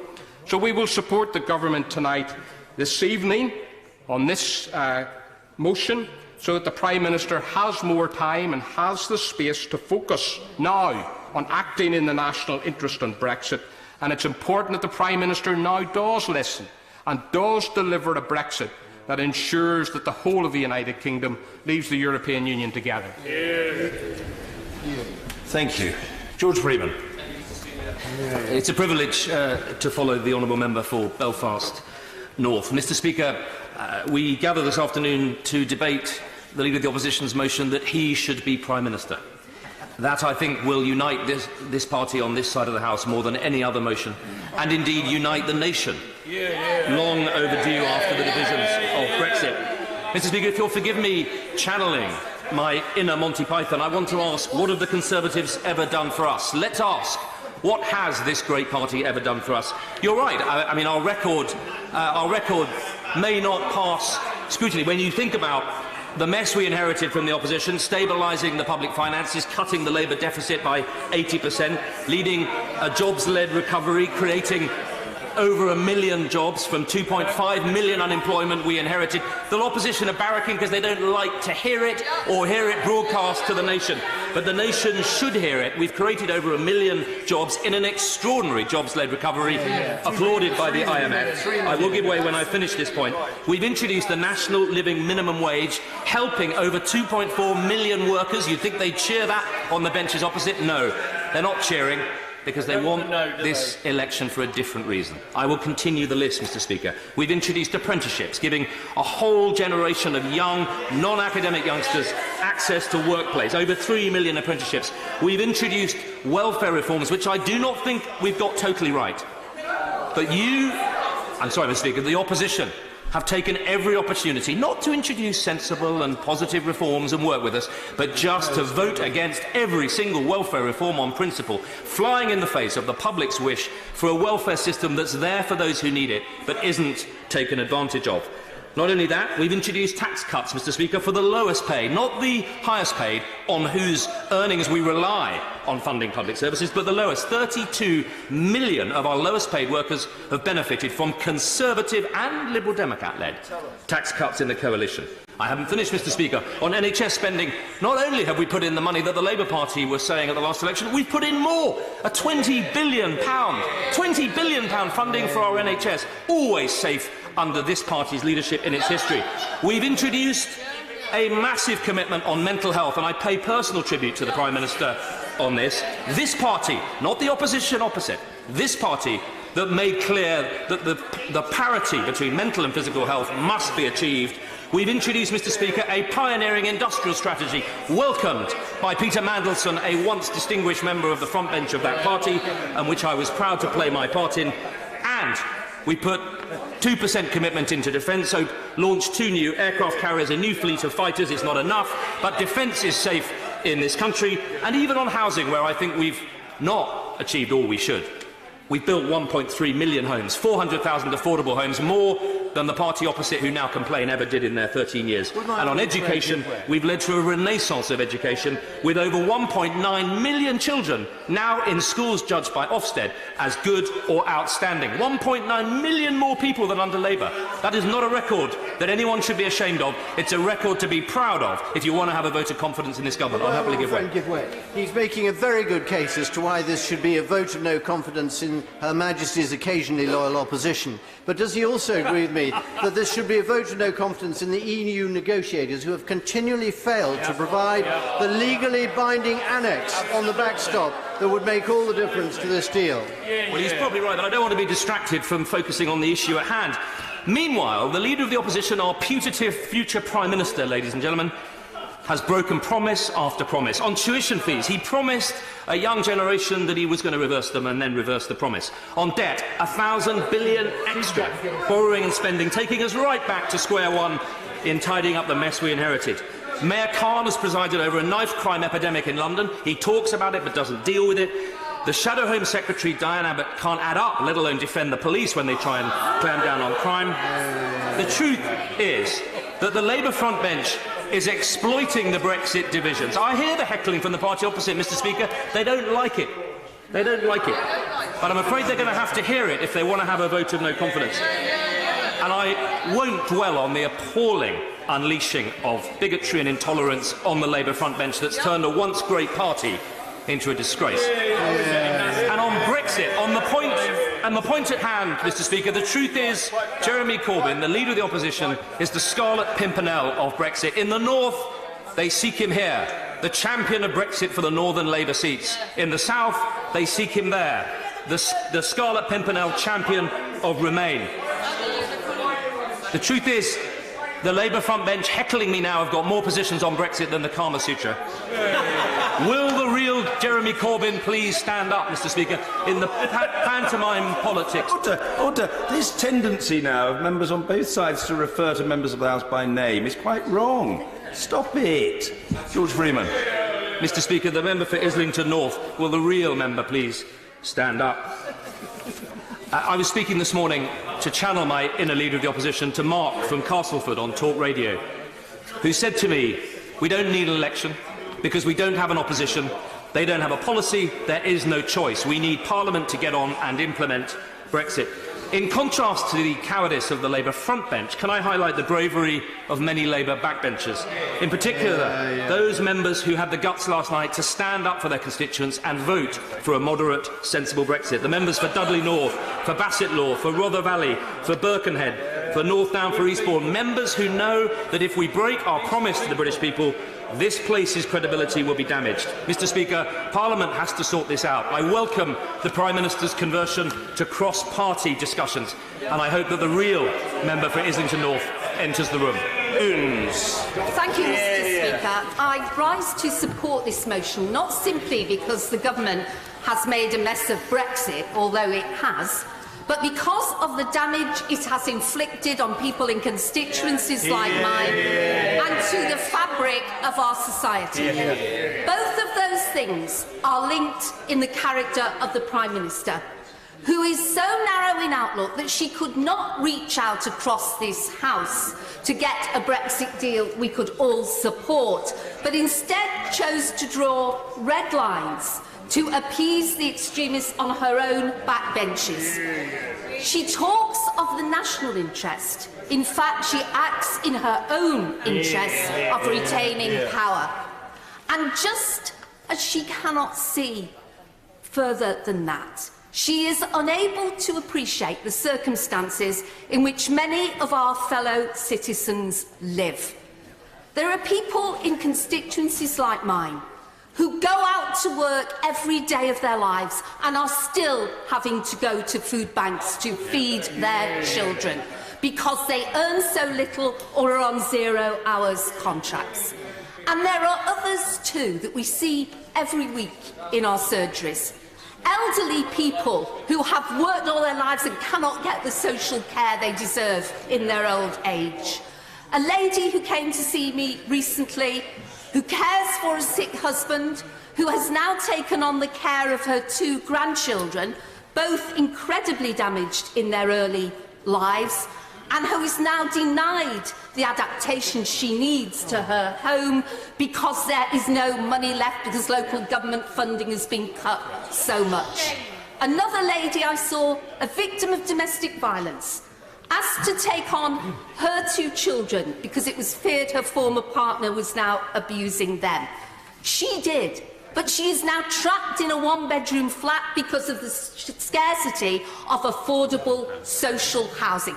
These are not the shirkers and the shysters of Tory imagination. These are people doing the right thing, going out to work every day to earn their poverty. And that has come about not by incompetence. I mean, I could probably forgive them for being incompetent. It has come about as a result of deliberate policy of cutting back the services on which so many people in our society depend. They boast of spending records amounts on schools, but that's because there are more pupils. In fact, they have cut the spending on pupils by 8%. It's 25% in 6th forms. And who suffers? Those who are dependent on state education. Who suffers from the lack of affordable housing? Children who are trapped in unsuitable accommodation, who can neither study and improve their prospects nor even grow up healthy. And they accuse this party of putting a burden on their future. The burden put on people's future is by what they are causing now, the lack of opportunities, the lack of opportunity to get a decent education, to grow up properly, to make the best of your life. And that is done by them. And it is a constant attack on public services that they have endured. They have loaded nurses with the burden of debt when they abolished bursaries. They chose to wage a war on the junior doctors. They sacked thousands of police and prison officers and PCSOs. This was a deliberate policy, let's remember. And it is not just individuals they target, but whole regions of this country. Only a government which did not care about the North could wash its hands of the chaos that was Northern Rail. Only a government which does not care about the North could maintain a system of local government finance that imposes the biggest cuts on the poorest local authorities, mostly in the North. And then it tells them to raise the precepts, without knowing, of course, that in the North West, 42% of the properties are in Band A, and in Surrey, 75% are in Band D or above. They cannot raise the same amount of money on the same rising council tax, because spending has been totally divorced from need. I have no confidence in this government, not just because it's incompetent, but because it has no confidence and no faith in the people of this country. Order. Before I call the next speaker, who will be the first, and she's been advised subject to a 4-minute limit, namely the Honourable Lady, the member for Maidstone and the Weald, I have first to announce the results of the deferred divisions. On the question relating to energy conservation, the ayes were 330, the noes were 240.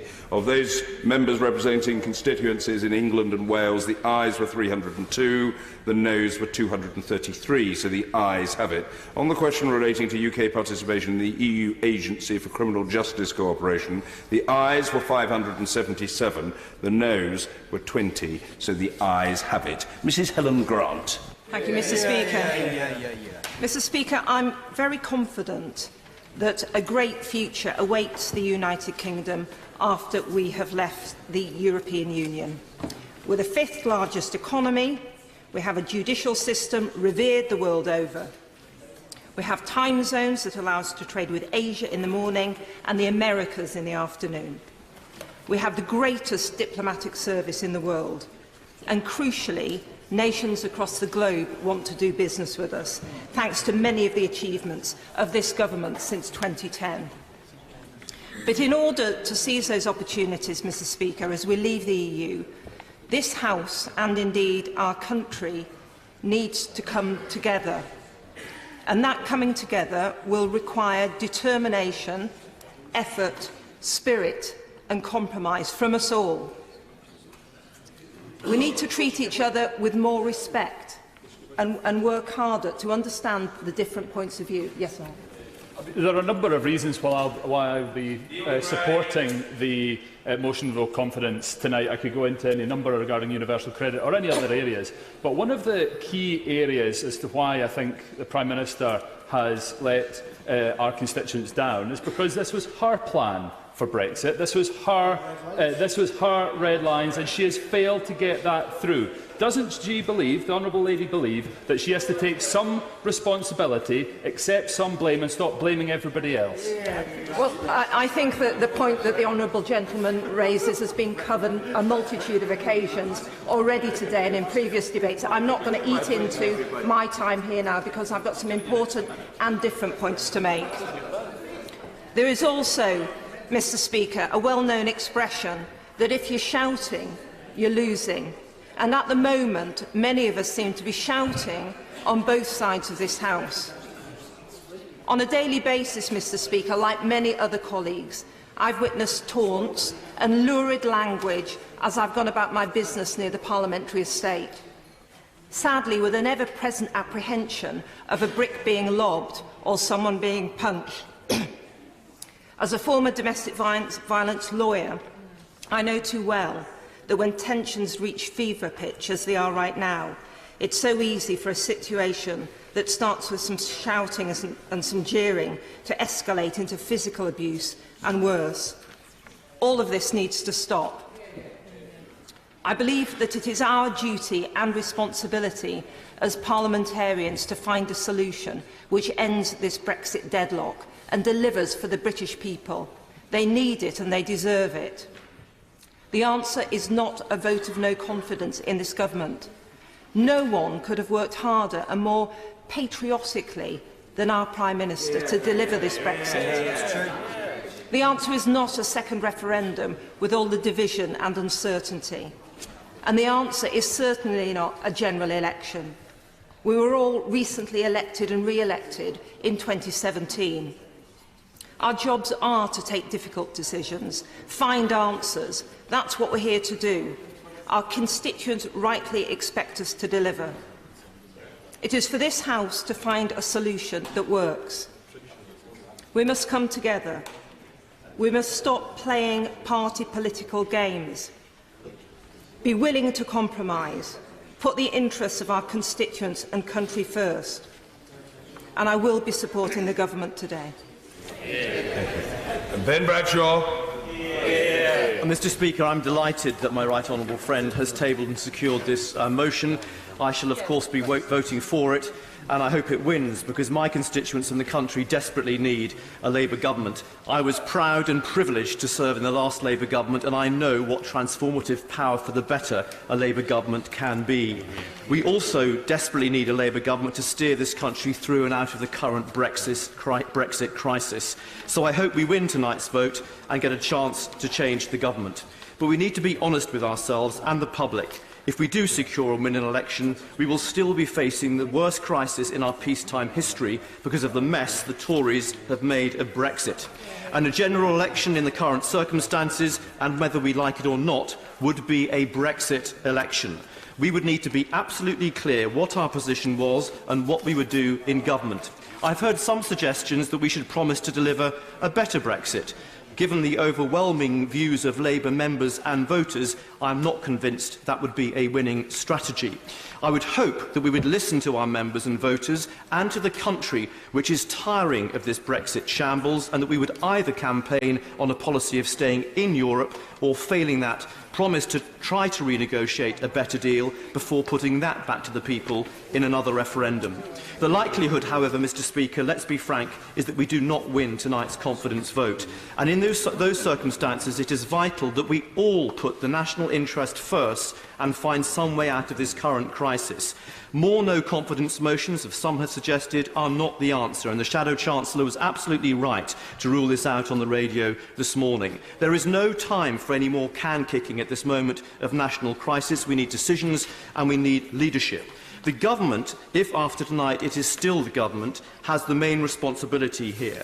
And it doesn't seem to have learned anything from last night's catastrophic defeat. It's still sticking to its red lines. It's still failing to reach out to the official opposition. It is absolutely extraordinary that after last night's assurances from the Prime Minister, she hasn't bothered to pick up the phone to the Leader of the Opposition. It's a disgrace.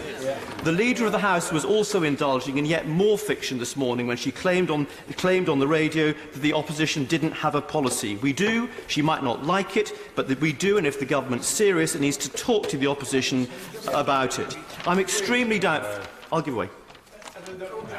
He's hitting it absolutely the nail on the head about the Prime Minister's attitude. In response to the member from my colleague from Glasgow South at PMQs today, where she couldn't even think of a compromise on her red lines, shows the Prime Minister really isn't in that mode. She's still in the mode she was yesterday afternoon before she was thumped in the vote last night. She's in a total state of denial, and we're not going to get anywhere unless that changes. I'm extremely doubtful, Mr. Speaker, that there is the time or the votes in this House for a renegotiation of the withdrawal agreement along Norway lines or any other Brexit alternative. But if people think there is, let us put that to the test in votes next week. And if, when all these other options are tested, none can command a majority and Parliament remains gridlocked, the only option left will be to give this decision back to the people, as the Shadow Chancellor also said on the radio this morning. No, I'm not giving way. This also has the advantage, Mr. Speaker, of actually being official Labour Party policy, agreed unanimously at our conference in September. And there would be bewilderment and dismay among Labour members, voters and the wider public who are looking to us for leadership if at this critical time we failed to provide it. I'd like to say one final thing to those in my own party who still fear or oppose another referendum. A public vote to get out of this Brexit mess is also the surest fire way to secure the general election we on this side of the House desire. Because when the public, as they will, rejects the government's botched Brexit deal, no government, dependent on the votes of the hardline Brexiteers and the DUP, would survive. Thank you. Johnny Mercer. Mr. Speaker, and thanks for the opportunity to speak in this debate. Now, yesterday was clearly a tough day. It was a tough day for the Prime Minister. It was a tough day on this side of the House. But today is not a tough day. By calling a vote of no confidence and looking for a general election, the Leader of the Opposition has proved what I have always considered his view, that politics is just a game. that all that matters is this posturing and the endless clipping of TV clips to shout at the Prime Minister. And actually, the reality is, people just want to get on with this and get it done. There is no appetite for it, and there is a huge challenge now. If people continue to think that this is a Conservative problem, that only the Conservatives can deal with a Brexit, then they are fundamentally misunderstanding why people voted to leave the European Union. This is a challenge that has been presented to the political class that we must find a way of answering, but for which there are absolutely no answers coming from the Leader of the Opposition. That I will give way. He talks about politics being a game. But I think this is all about more a little bit about self-interest. And does he not agree 18 months ago calling a general election was apparently in the national interest, but now they have no interest at all? Why is that? Whoa. My honourable friend knows my views on a lot of what has gone on, including the calling of that general election. But this about today, this is a different moment. We are 18 months down the line. And let's be honest about what would happen in a general election. Let's be honest, you wouldn't have the normal general election between a centre-left and a centre-right party. You have the front bench opposite advocating a hard-left programme that has singularly destroyed almost every single country that it has been practised in. It's true. And on the back of what can only be described as sincerely held dishonesty, on the back of some of the most impoverished people in this country, claiming that they will look after them when it is in fact they who will pay the biggest price from any government represented by the members opposite. I will give way. Does the honourable gentleman agree with me that there is no social mobility in bankruptcy, and it is only if you have a prosperous economy that is generating opportunity that we can deliver that kind of social mobility? My honourable friend Cheltenham absolutely hits the nail on the head. The rank hypocrisy that comes out of members opposite when it talks about social justice and how we equalise life chances, that fantastic phenomenon that no matter where you are born in this country, whether it's Manchester, Plymouth, London, Chelsea, you're gay, black, white, whatever, the circumstances of your birth are irrelevant, your opportunities are the same. That fundamental principle is in no way advanced whatsoever by the hard left policies of massive government, massive tax, taking over private companies and sucking the money out of people's pockets who go out and work hard in this country every single day. I will give way. For giving way to myself, and would he not agree with me that every Labour government in history has left the country in bankruptcy? Look, I totally agree with my honourable friend. I do think this, we just had to sit through quite a bizarre rant from a member of the opposition who is now not here. This idea that people like me turn up in this place to impoverish people in the north of this country and the southwest. It's a repulsive suggestion. It plays to the fantasy that most of the members opposite live within, and it's a complete and utter load of rubbish. I won't give way anymore. I've given way enough already. I think we should stick to the facts. I really do. The Prime Minister spoke earlier. 1 million less children in absolute poverty. 300,000 less children in absolute poverty. 1 million people less in absolute poverty. You've got 2 million children in this school, 2 million children in this country who are going to better, good or outstanding schools under Ofsted. If you look at the policies that have genuinely affected the lowest paid in this country that the members opposite pretend to care about, you look at income tax thresholds, they are now keeping more of their money they've ever kept before, and the minimum wage, which has consistently gone up as a result of policies on this side of the House. And I don't want to get onto the welfare state today, but if there was one issue that made me join this side of the House from a fairly agnostic political space, which I'm afraid is the majority of this country. We could think everybody's fascinated with politics. I assure you they are not. The majority are agnostic. But if you design a welfare state that saps the ambition from millions and millions of young people in this country by making people better off out of work on benefits than in work, and at least we have the courage on this side of the House to actually try and correct that injustice in this country. You're simply not going to get it from the opposition, who have been bribing people for votes for as long as I can remember. I feel no shame. Believe me, I feel no shame. shout at me as much as everyone. I feel no shame when they call that out. We must do better. Again, on this side, we must do better. Everybody gets that. The Prime Minister, we have to work together better and come together under one banner. We need a different approach. Nobody can misunderstand that. The Prime Minister, you cannot keep doing the same thing and expect different results. Okay, the Prime Minister must change course. We must meet this challenge. But politics is changing.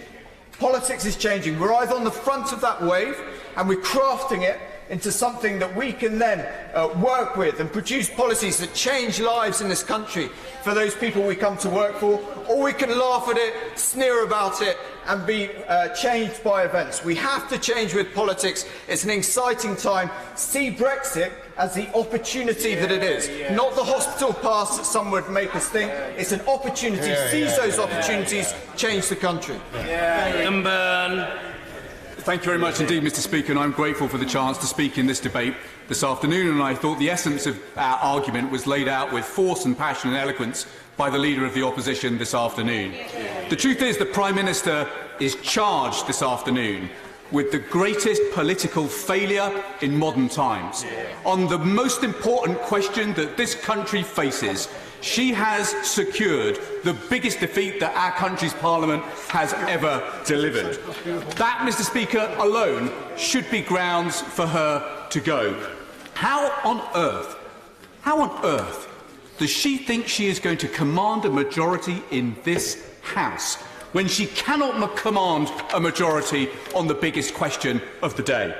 But the truth is, Mr. Speaker, and the Leader of the Opposition made this point eloquently this afternoon, her failure of leadership stretches well beyond the failure of her policy on Brexit. It's often said that we campaign in poetry, but we govern in prose. For me, the best definition of our poetry was set out back in 1945 when we offered that plan to reconstruct a war-weary nation and win the peace. We said what we need in this country is industry in service of the nation. Do we have that today?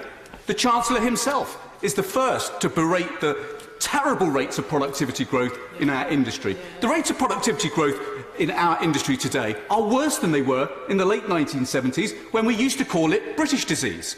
We said that everyone in this country should have the right, through the sweat of their brow, to earn a decent life.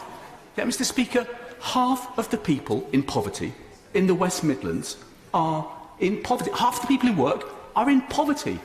We now have people going to food banks who never thought that they would be in this position. And above all, we said to the people of this country that they should be able to live and raise a family free from fear of want.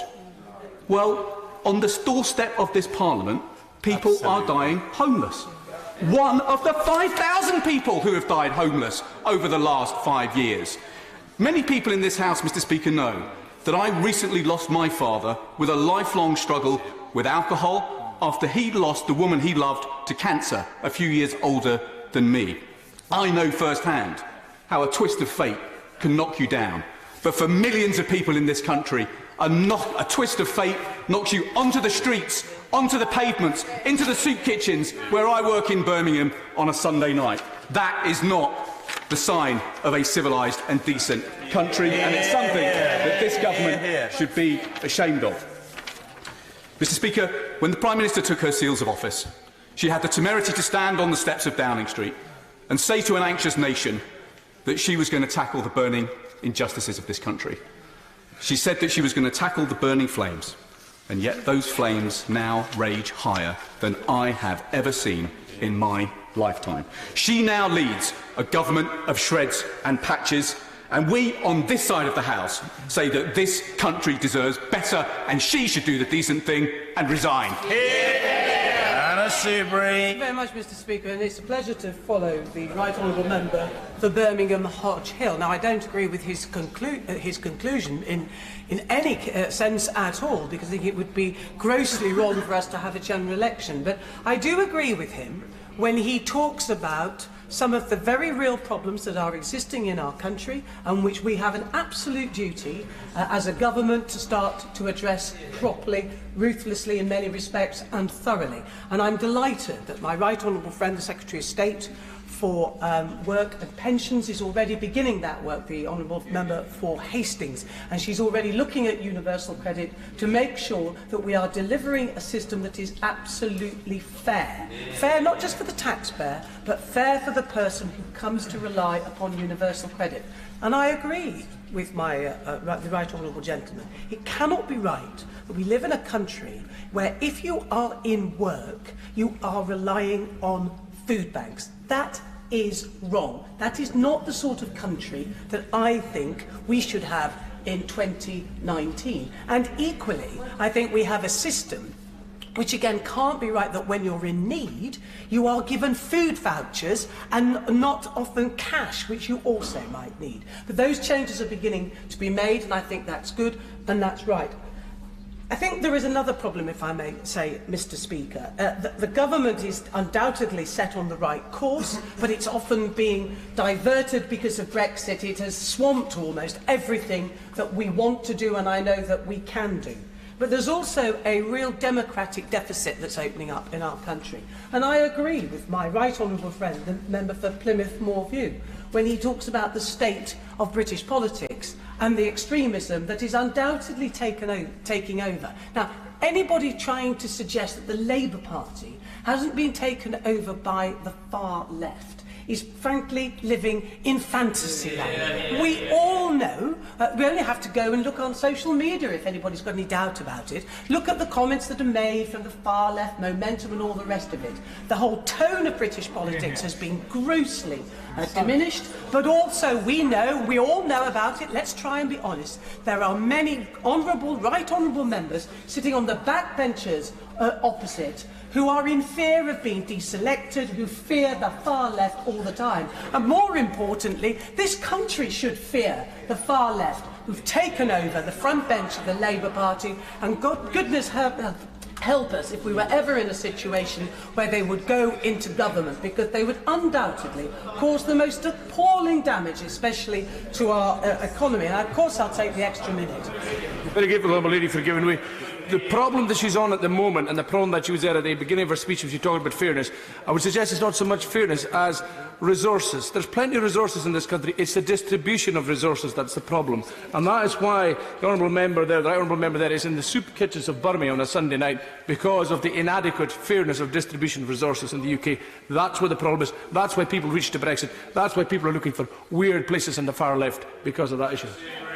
Without analysis at all. The problem is that if we don't get the economy of our country sorted, if we don't have a good, strong economy, then we absolutely don't have the money to pay for the services that we absolutely need. We know we need to tackle the great problems, almost a crisis that we have in social care, but there are no magic money trees. And the great danger is, and I would say this given my views on Brexit, that if we don't get Brexit right, then, and we know what the consequences of Brexit is going to be, whichever way you cut it, because the Treasury analysis has told us, it's going to make our country's fortunes less prosperous. It is not going to be good for the economy of this country. But I do want to return, if I may, to this problem about democracy, Mr. Speaker, because I am concerned.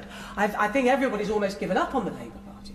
But if I look upon my own party, we too have got to get it right. And I think the Prime Minister has done her best. I don't doubt that for one moment. But I have to say, she's had many opportunities, and honourable and right honourable members on both sides of this House have talked about it. I spoke about it earlier today. She had the opportunity at the outset to reach out, especially into the 48%, and to make sure that she formed her consensus at the beginning, working cross-party. Because undoubtedly there was a time when we could get a consensus. We could have got a majority in this place. But unfortunately, she pandered to a part of my party, which has been there for a very long time, banging on about Europe. In my opinion, they do not represent the moderate, one-nation, pragmatic Conservatives that I certainly, and a party that I certainly join. And unfortunately, she has pandered to that side of my party, and with great harm to our party, because if we ever lose that centrist, sensible, moderate, pragmatic, one-nation conservatism, then we will not succeed in winning again, and especially amongst young people. So I hope the Prime Minister changes her tone.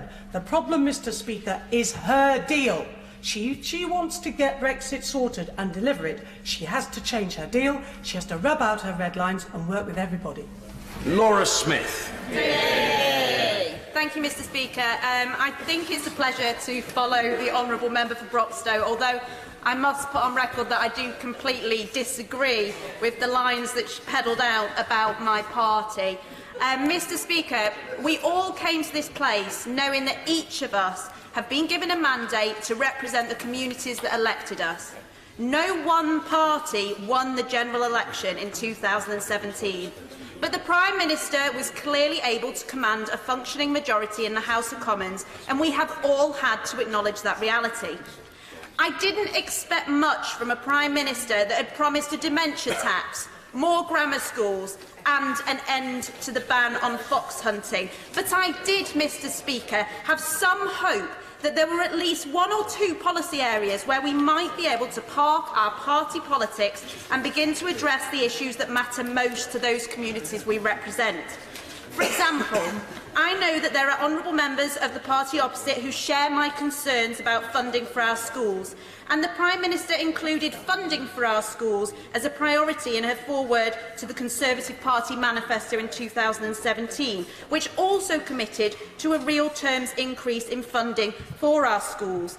And yet, this government replaced one unfair schools funding formula with another, leaving schools in Crewe and Nantwich amongst the lowest funded in the country.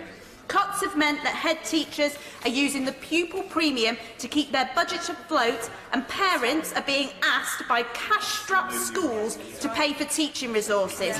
Mr. Speaker, I also welcome the commitment to tackle unfair executive pay and to build a Britain in which work pays, to quote the Prime Minister.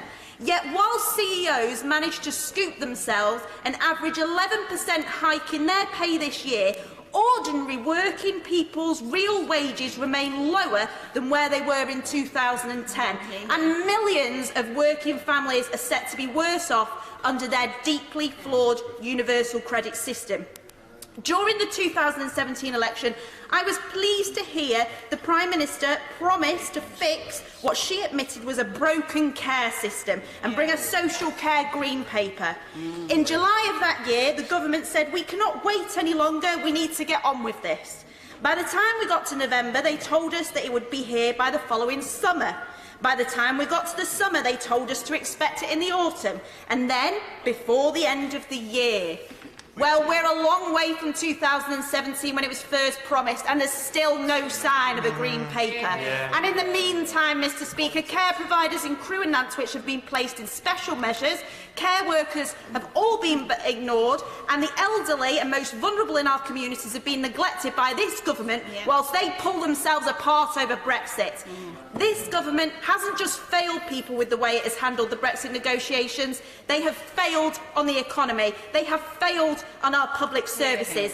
They have been riding roughshod over Parliament, repeatedly ignoring the expressed view of this House. I am sure there are honourable members sitting opposite who will be deeply disappointed with this government's record. They get the casework, they see the effects of this government's policies and what effect that has on their constituents, and they should not vote against this motion today out of self-preservation.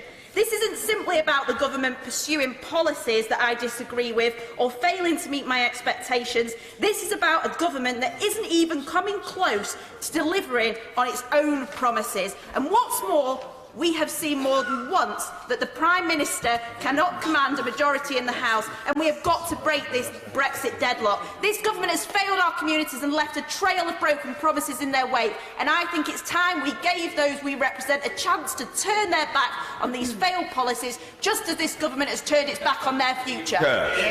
Stephen Kerr. It was a pleasure to follow the Honourable Lady, the member for Crewe and Nantwich, and I rise to make a short contribution to simply state that I have full confidence in this Conservative and Unionist government. And I have full confidence in my right honourable friend, the Prime Minister. She personifies duty. She is a patriot and a servant of our country and its people. She's a woman of integrity and continues to serve the national interest with all diligence, and is leading a government which is dedicated to serving our national interest. We should be no under illusions she was given the toughest job ever handed to a peacetime Prime Minister.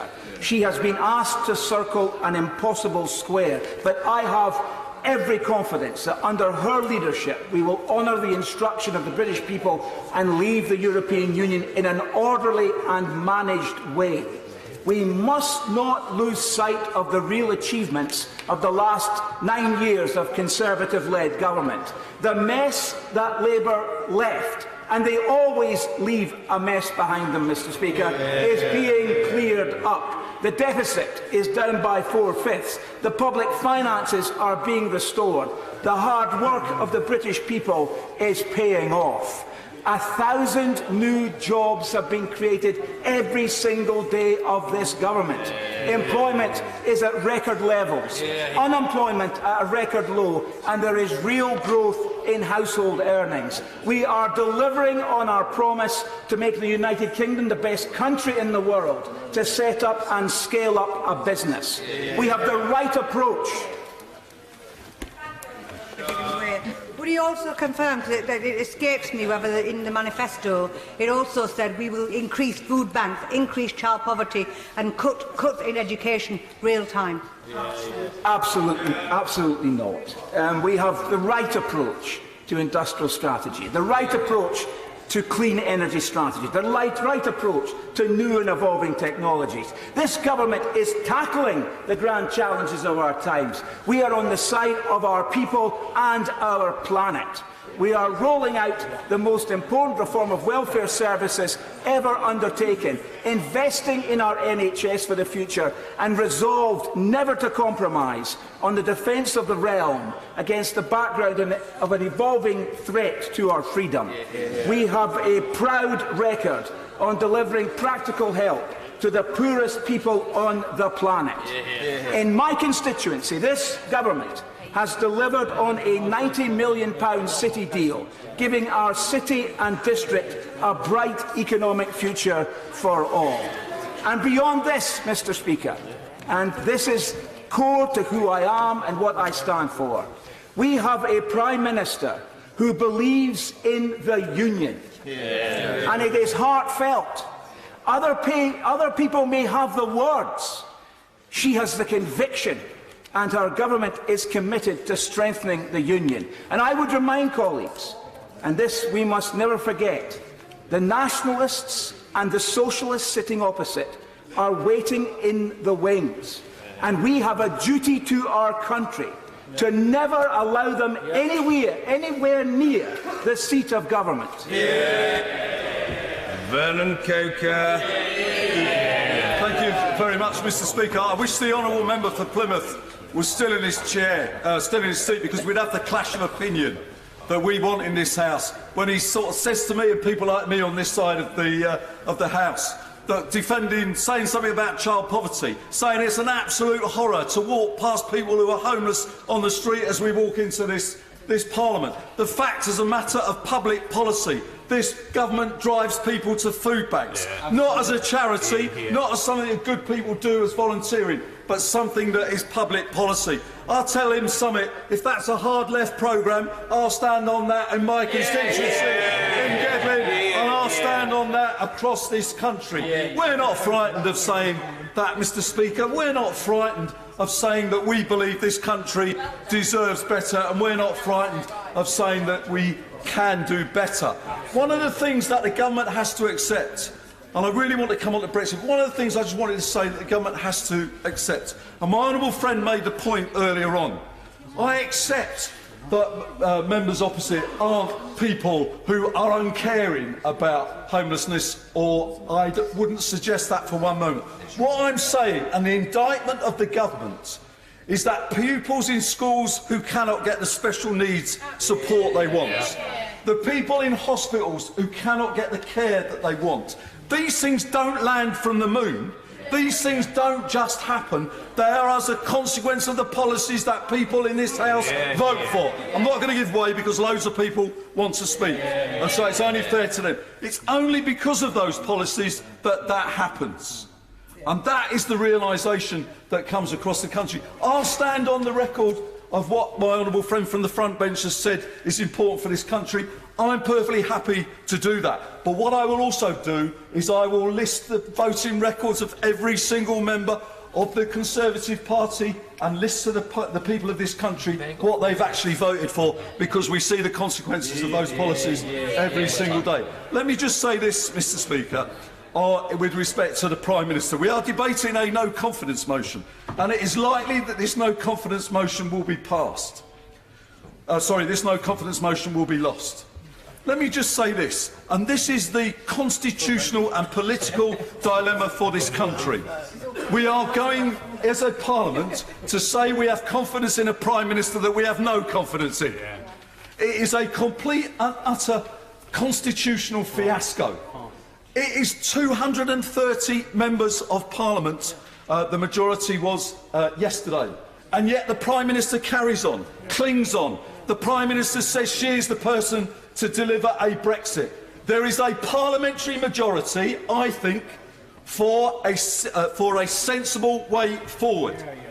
What there is not is a Prime Minister who can deliver that parliamentary majority. And that is the problem that she's got.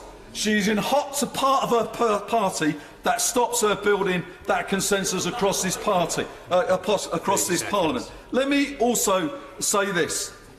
It is as much, I just wonder what the result of the no-confidence motion would be if it were no confidence in the Prime Minister to be able to deliver the Brexit this country needs, or to take this country forward. That would be the question that would actually pose a real dilemma for many people, rather than a no-confidence motion more generally in the government. So let me say this. The Prime Minister needs to reach out. She needs to build consensus. She needs to start with our front bench, with other parties in this Parliament. And in that way, she may be able to bring the country together and take us forward in a united way. Richard Drax. Thank you, Mr Speaker. Mr Speaker, I'm a former soldier, and in my military career we were given an aim, and then we had an execution to carry out that aim. The government was given an aim. The aim by the people of this country was to leave the EU. The execution of that aim, sadly, has gone wrong for many reasons. I'm not going to stand here today and overly criticise my government, although I would say one point. I wish some members of our front bench would stop accusing the likes of me for possibly ruining a no Brexit. That is not my aim. The reason I voted against the government last night was because the deal was not in the national interest and did not deliver Brexit. It kept us half in, half out, with no one in the chair to actually stand up for our country, plus many other reasons, including the backstop. The problem we have, in my humble opinion, is there is a disconnect. I've heard many members, honourable members in this House on both sides, give their perfectly reasonable speeches in consequence to the vote last night, which was a huge defeat for the government. But what I'm hearing, there is no consensus in this House, in most cases, to follow through what the people of this country told us to do. We were told to leave the EU. And in the vote last night, which was a catastrophic defeat, 117 of my colleagues voted against the government.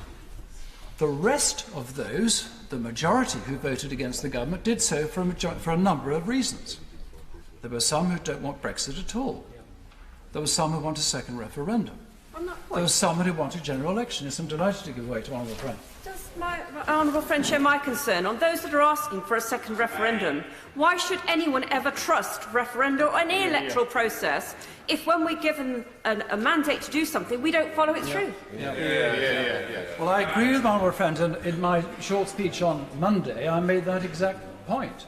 Why should any of us, honourable members in this place, go into our constituencies with our political manifestos and tell people this is what we're going to do, when quite clearly we don't do what we said we're going to do?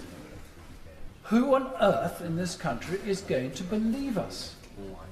I don't think this is about people's personal views, and many personal views, which I respect in this House, hugely diverse and different, 650. And I suspect every member of this House has a view on something.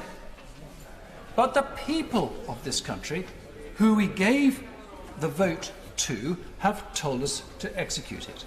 And it is to leave the EU. Now, what to do next? Can I suggest to my right honourable friend, the Prime Minister, that she gets back on her feet? And I do. I have great sympathy for her. She has been handed a can of worms, a very, very difficult issue, which no one, I would suspect, in this House could manage either better or worse.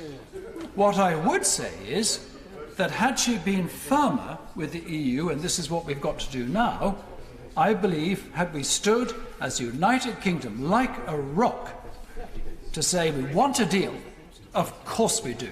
We want to be your friends and your allies, but we want to be in charge of our destiny. I think the EU by now would have said, we hear you. You are one of our major trading partners. Of course we want to deal with you, remain friends with you, because you are friends of ours, and they will continue to be so. So can I advise the front bench to go back to the EU as fast as they can? People say there's no time. The EU has a wonderful way of moving quickly, if indeed it needs to. To say we've had the voice of this House or home of democracy, I cannot get this deal through. We need to have far more flexibility from the EU than you're prepared to offer. For example, removing the backstop. I think then she can come back, get agreement on the House, and we can get on with this Brexit, which is antagonising millions of people around the country, as we all know. Oh, my honourable friend. I'm delighted to be waiting. I would just like to ask my honourable friend this. How does he interpret what the Prime Minister said last night about reaching across to the other side of the House? Because if we are to take both sides of the House with us, bearing in mind that there are a majority of honourable and right honourable members in this House who are for Remain and not for Leave, does that not mean that she will end up with an even softer Brexit than the one that she has proposed? Well, nothing would delight me more, Mr. Speaker, if every single MP in this House said, let's get behind the Prime Minister, let's deal with Brexit, let's get out of the EU while remaining a good trading partner with them and get on with our lives. Well, I am absolutely convinced this country will do well and prosper and flourish as an independent country. We were for many hundreds of years before we joined the EU, and when we leave, we will flourish. Of that I have absolutely no doubt. And I'd like to also inform my right honourable friend that I have a message from the Chief Whip this morning, who I asked to confirm that the date of March 29th is still very much government policy. I have it here in black and white that it is. Now, no one wants a no deal. I've been accused of being extremist and this and that, and I want to crash out and all this cliff edge nonsense. I don't. But we've got to have a stick to wield to the EU if we are to negotiate properly. And if ultimately they can't give us a deal, yes, we leave on WTO terms, which most of the world trades on peacefully and effectively. It'll be bumpy, yes. Leaving a place after 44 years is going to be. But we will manage because we're a great country. And we will survive. We will. And we will flourish and do well. So can I not survive? Flourish is the word I used. But according to the doomsters, we're all doomed. I'm saying we will not be doomed. We will flourish. So, front bench, let's get on with it. Deliver. Greeting. Mr. Speaker, it's a pleasure to follow the honourable member for South Dorset because, if I may say so, it's that level of detachment from the absolute reality of the complexity of the Brexit negotiations and what the Prime Minister is trying to achieve that has led to so many members being divorced from reality. Yes. The reality of the negotiations, the reality of the consequences for the people we represent, and the reality of the conditions that people are already living in this country. Because, Mr. Speaker, we will survive. There will still be food on the table. There will still be Mars bars and packets of crisps. Was not the promise made to people during the course of the referendum. They were promised something better. And just like the rats fleeing the sinking ship of the Cabinet as they deserted, so the promises went with them. And now, Mr Speaker, my constituents who voted leave are being offered something far less optimistic than the rosy pie-in-the-sky promises made during the referendum. But, Mr Speaker, this debate is not about the referendum. This is about whether we have confidence in Her Majesty's government. And it is striking. Not only are there so few members coming along this afternoon to defend the government, so few have even bothered to talk about the government's record. There was one speech during the debate on the withdrawal agreement, Mr Speaker, that I think captured perfectly why so many people voted to leave, and it was made by the honourable member for Bournemouth West. He said, "I think Brexit was a great cry from the heart and soul of the British people. Too many people in this country feel that the country and the economy are not working for them, and that the affairs of our nation are being organised around a London elite. They look at the bankers being paid bonuses for their banks that their taxes help to rescue. They look at our embassies in the Gulf that are holding flat parties to sell off-plan exclusive London properties when they worry about how they will ever get onto the housing ladder. They worry that they may be the first generation who are not better off than their parents, and they want to see a system that spreads wealth and opportunity." Well, Mr Speaker, what he neglected to say, and what so many people opposite won't acknowledge, is that every single one of those problems was made in Britain. Yes. It is this place that is responsible for the gross inequality of the country, and it is the party opposite that has prosecuted the policies that have led 500,000 children more living in poverty than when we left government 9 years ago. It's the party opposite that has left 4 million working people living in poverty. It is the party opposite that has pursued punitive benefit policies that leads to people not just sleeping rough on the streets of our constituencies, but sleeping rough on the doorstep to the entrances to this palace, literally dying under our feet, Mr Speaker, and not a single bit of responsibility taken, and not a single offer of hope. And, Mr Speaker, it is not just the most... I will give way. The honourable gentleman for giving way. During the Remain campaign, both the honourable gentleman and I were on the same side of the debate. I'm sure he remembers then the right honourable leader of the opposition not turning up to events, not willing to contribute to the overall UK Remain campaign, and not playing his part to keep the UK in the European Union. So I asked my honourable friend, what is he going to do this time differently to get the right honourable gentleman to participate and take part in this debate? Mr Speaker, if I may say, this is not the afternoon for the honourable gentleman to lecture me about holding my leadership to account. This is an afternoon for him and every other member opposite to hold their rotten government to account for the policies that are making his constituents poorer and my constituents poorer. You know, we've heard a lot about the Leader of the Opposition this afternoon, Mr Speaker. If they think he is as terrible as they have said, maybe they can explain why it is that, having confidently called a general election with the promise of a huge sweeping majority, so many Conservative members lost their seats. I will tell them why. Because when it comes to tackling the chronic housing crisis, the crisis in our schools, the crisis in the NHS, the crisis that hits people in their pockets, the Leader of the Opposition is more in touch with people in this country than the Prime Minister and the Tories opposite will ever be. That's the truth. I'll give way once more. Indeed, for giving way. If that is the case, will the right honourable member explain why so many of his side, I think 173 MPs on your side, on the right honourable gentleman's side, refused to back him in his leadership? To the Privy Council, and I trust his note of appreciation to the honourable member for the Isle of Wight will be the internal post today. We're streeting. If I may say, it's been a long time coming. And can I just say again, with some humility to the member opposite, this really is not the afternoon for members opposite to talk about motions of no confidence, because not only did more than half of their backbenchers declare no confidence in the Prime Minister and her leadership, this afternoon is about confidence in the government, and he should be defending the government's record. Finally, Mr Speaker, it is not just about gross inequality and what is going on to the very poorest in our society. It is about the fact that the majority of people now, even those who believed 9 years ago that we had to tighten the belt, that things would be difficult and there were difficult choices to be made, and people accepted that and they voted in the way that they thought best.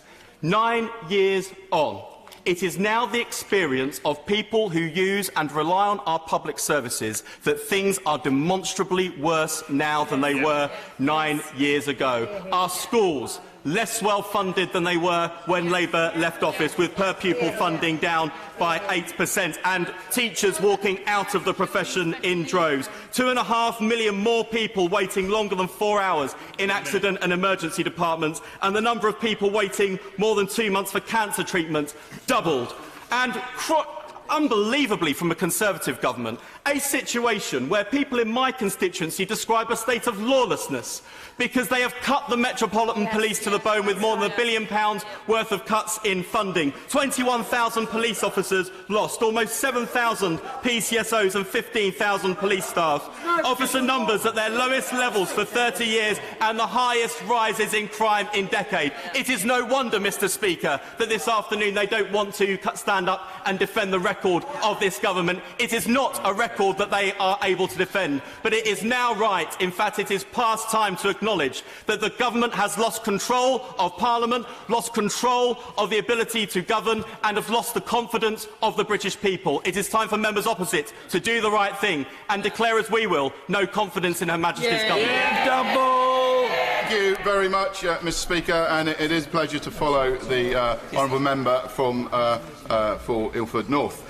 It is well documented, Mr Speaker, that I have had my differences with the Prime Minister in recent weeks and months, and it was with regret that I found I could not support her deal through the lobbies last night and had to vote against it. But I can assure the House I will be voting against this motion of no confidence this evening, because I want to see a Conservative government to continue to be in office in this country.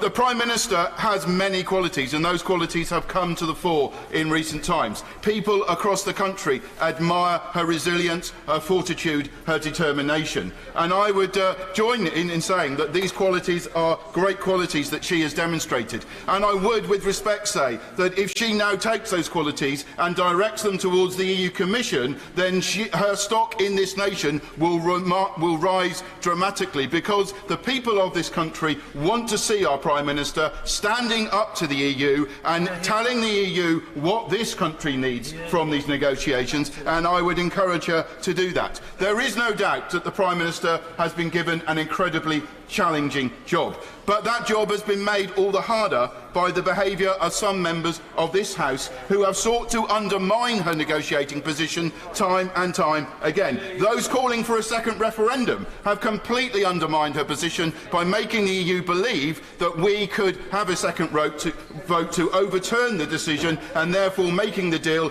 unattractive in the hope that we would reject it. Those discounting no deal have undermined the Prime Minister's position in taking that off the table. Anyone in negotiations will say that no deal has to remain a position in any successful negotiation. And I find it very interesting that the front bench of the Labour Party have said that they would rule out no deal on the basis that it would be damaging to the country. Now, I don't think no deal would be that damaging to the country. It would be a challenge. But do you know what the businesses in my community tell me time and time again? That the thing they really fear is not no-deal Brexit, but it is a Labour government. That is the thing that they are far more afraid of. And so I would say to the front bench, if you have discounted no deal on the basis it would be damaging to businesses in our country, would you now please discount a Labour government on the same criteria? Because that is what businesses up and down this country are wanting us to stay in government, to prevent the Labour government taking office. It is fair to say we are not where we want to be in these negotiations, but I absolutely back the Prime Minister in her position to say that we will continue to seek a consensus across this House to find a basis that we can renegotiate with the EU and come up with a deal that we can deliver for this country. And therefore tonight I will absolutely be backing the government. We need to deliver Brexit. We need to deliver the Brexit we promised the country in our manifesto, and then we need to move on to a domestic agenda to start delivering the changes that this country needs and is crying out for. Savile Roberts. It's an honour to follow the member for St Austell, Honourable Member of St Austell in the UK, although I must admit I share none of his convictions, either in the qualities of the Prime Minister or in the virtues of a no deal. And, Mr Speaker, I thought something happened last night, and yet there has been too much point-scoring, pantomime point-scoring is continuing in this place. And last night I voted against the Brexit deal. And in doing so, I voted for the Prime Minister to change course. I voted for averting the damaging consequences of her deal. Now, it's now time to move on to a real solution to this Brexit mess. Parliament cannot come to an agreement on the way forward, so it's time for the people to decide on our European future. But one thing stands in the way. Labour has by now, at long last, satisfied one element of its conference policy and tabled a motion of no confidence. I will, of course, be supporting the motion of no confidence today. But if it fails to gain the support of the House tonight, the Labour Party must move on and satisfy the next element of its conference motion. It must move on to adopting a people's vote as its membership demanded. Let me be clear, Mr Speaker. As well as taking no deal off the table, we need to take no progress off the table too. Now, Plaid Cymru will reconsider its support if the Leader of the Opposition decides instead to embark upon an infinitely failing, hopeless series of motions of no confidence tabled on a rolling basis, when it is evident, and if there is evidence, that there is no hope of success, if those motions of no confidence have no chance of making a critical difference.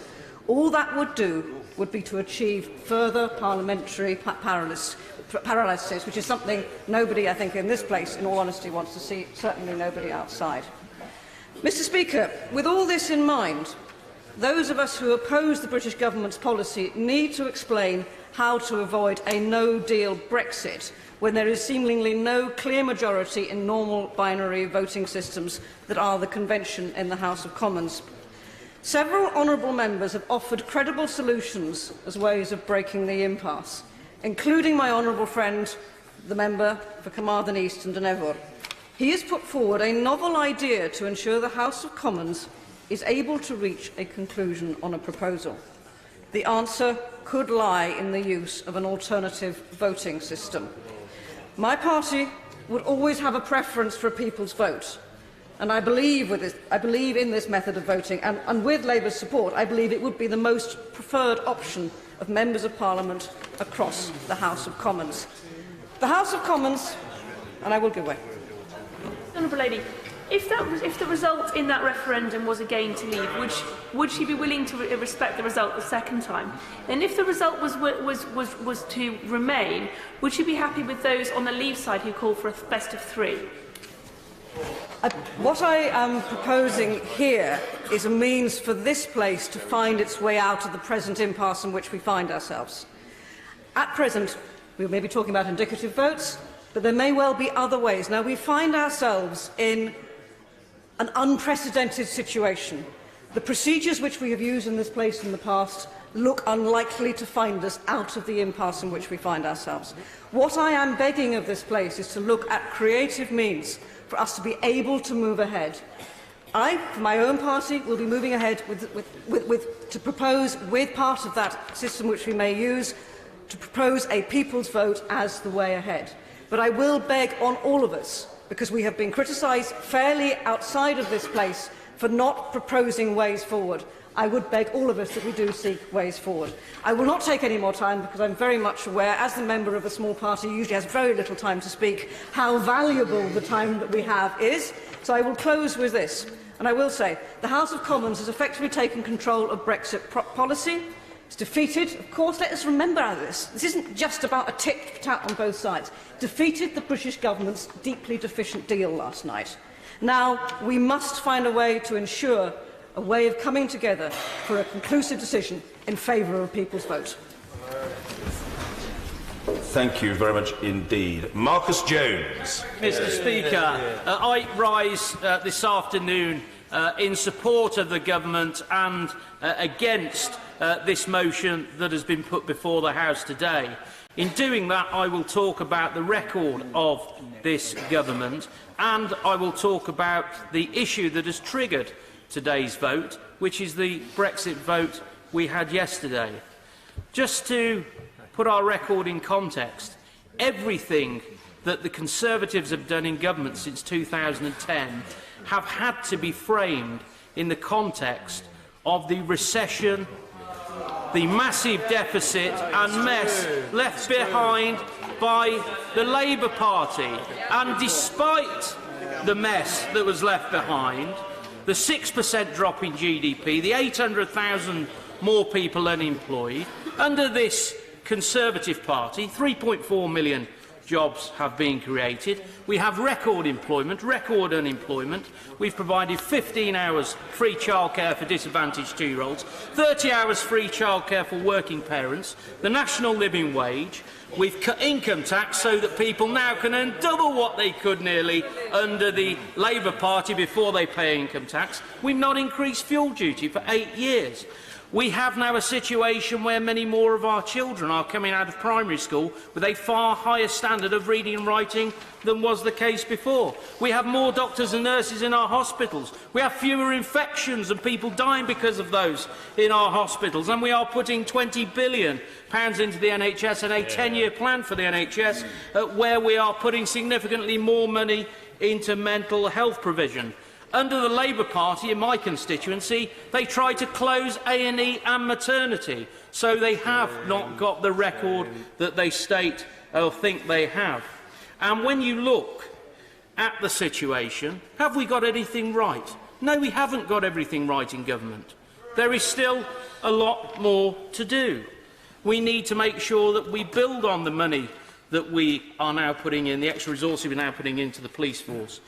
We need to make sure we honour the commitment to halve and end rough sleeping. We need to make sure that we keep refining and get universal credit right, because it is the right thing to do to have a system that gets people into work. When we look at the alternative is more debt, more borrowing, and a leadership team that does not believe in this country and thinks more about other countries than they do of their own. Now, we're here because of the Brexit debate, and members opposite have done nothing today but talk about red lines. Whether you like what the Prime Minister put on the table yesterday or not, the red lines that she put down were based solely on the referendum that was voted on by the British public, and it was solely on manifestos that about 85% of the public voted for. And she has tried her best, despite problems across this House and people driving their own agenda. She has tried her best to get a deal that the House agree with. Clearly it doesn't. But what I would say to members opposite is that this House voted to give a referendum. The public voted for Brexit. We must deliver on that. People don't want a general election. They want us now to get on with the job, come out of the European Union and come together as a House to do that in a sensible way. They don't want a general election. They don't believe the Leader of the Opposition is a Prime Minister in waiting. They don't believe he can be a Prime Minister. I'm against this motion, and I will be proud to go through the lobby and back this government tonight. Or a pidcock. Thanks very much, Mr. Speaker. If ever there were an advert for why we need a general election and why we have no confidence in this government, it has been the speeches opposite today. They are so devoid from reality. Watching this crisis unfold, I have often been struck how the process is viewed by the people we represent. People in North West Durham and beyond voted Leave and Remain for a number of reasons. Feelings of being left behind by the establishment, of seeing their security dwindle, communities being abandoned. They were worried their rights were going to erode, that their businesses would close. Some wanted to take back control. Some wanted to be part of something bigger. All complex, individual reasons, but very few of them have been satisfied by the way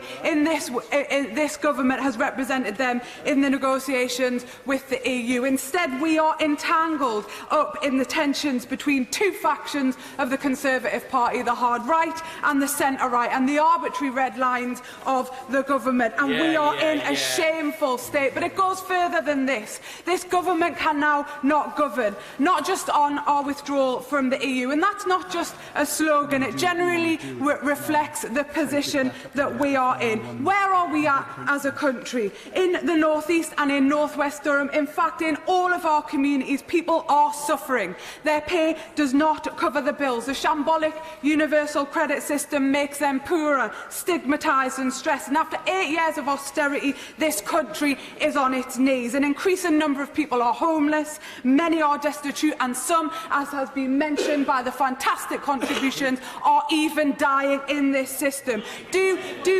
teachers in this country have confidence in the government? Do nurses, doctors, firefighters, prison officers, those in private business waiting for a deal, those waiting for the brown envelopes from the DWP to say whether they have been sanctioned or not, those deemed fit for work who are ill, those who are homeless, the 1950s women, do they have confidence in this government? And I think not, because the reality is out there. And you know what? I hope it pricks the conscience of the 100+ Conservative MPs who decided that the Prime Minister was not fit to lead them just a few weeks ago, or similar numbers who agreed with us that the Brexit deal was a farce. Will you stand up as well for all of those people who are suffering? The speeches on the opposite side have been desperate. They are desperate to denigrate the Labour Party because they are scared of the powerful arguments of the Leader of the Opposition. And when members go through that lobby tonight to say that you have confidence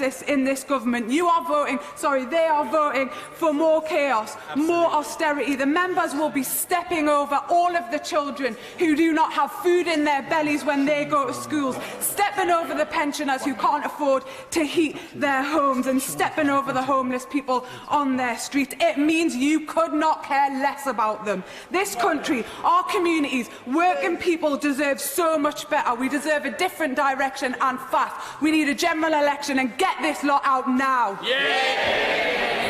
Chris Phil. In moving this motion of no confidence earlier today, the Leader of the Opposition claimed this was about delivering Brexit.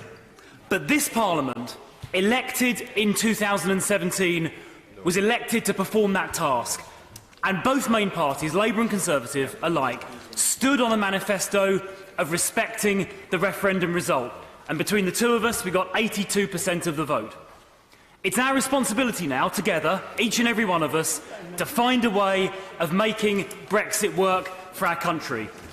And by claiming the only way to do that is by holding yet another general election, is an abdication of the individual responsibility that each and every one of us took upon our shoulders by standing as candidates in the 2017 general election. But the particular mendacity of the Leader of the Opposition in moving this motion, by claiming it would give him, if he won a general election, a mandate, is that he has absolutely no policy on Brexit at all. And given he has no policy, he couldn't possibly have any mandate to do anything were he to win a general election in the first place. He goes about the country in the north saying that he's in favour of Brexit. He says to Remain-leaning constituencies in London and the south, he gives them the impression he's in favour of remaining. And he would collapse in a general election campaign under the weight of his own contradictions. He was asked time and time again last night, over the weekend, he was asked by a member of the SNP earlier to articulate his policy on Brexit, and he could not do so. He couldn't do so because he has no policy. It's up to all of us to pull together and work out a way of delivering Brexit sensibly. Obviously, he has policies. I think he has 13 policies on Brexit, not none. But thank you so much indeed. Well, I'm grateful to the member for the Isle of Wight for clarifying that multiplicity of policies, which the Leader of the Opposition adopts at different times when he finds it convenient to do so. But I would also say to the government that they should listen after the vote last night. Clearly, it was the margin of defeat was not a small one. And if there's one thing, it strikes me, that needs to be changed in order to give this proposal a chance of passing, it is obviously the backstop. And my request or my advice to the government is that we do need to speak to the European Union about introducing legally binding changes to that backstop in order to render the withdrawal agreement acceptable to this House. And I would just ask the government to speak to the European Union in the coming days on that topic.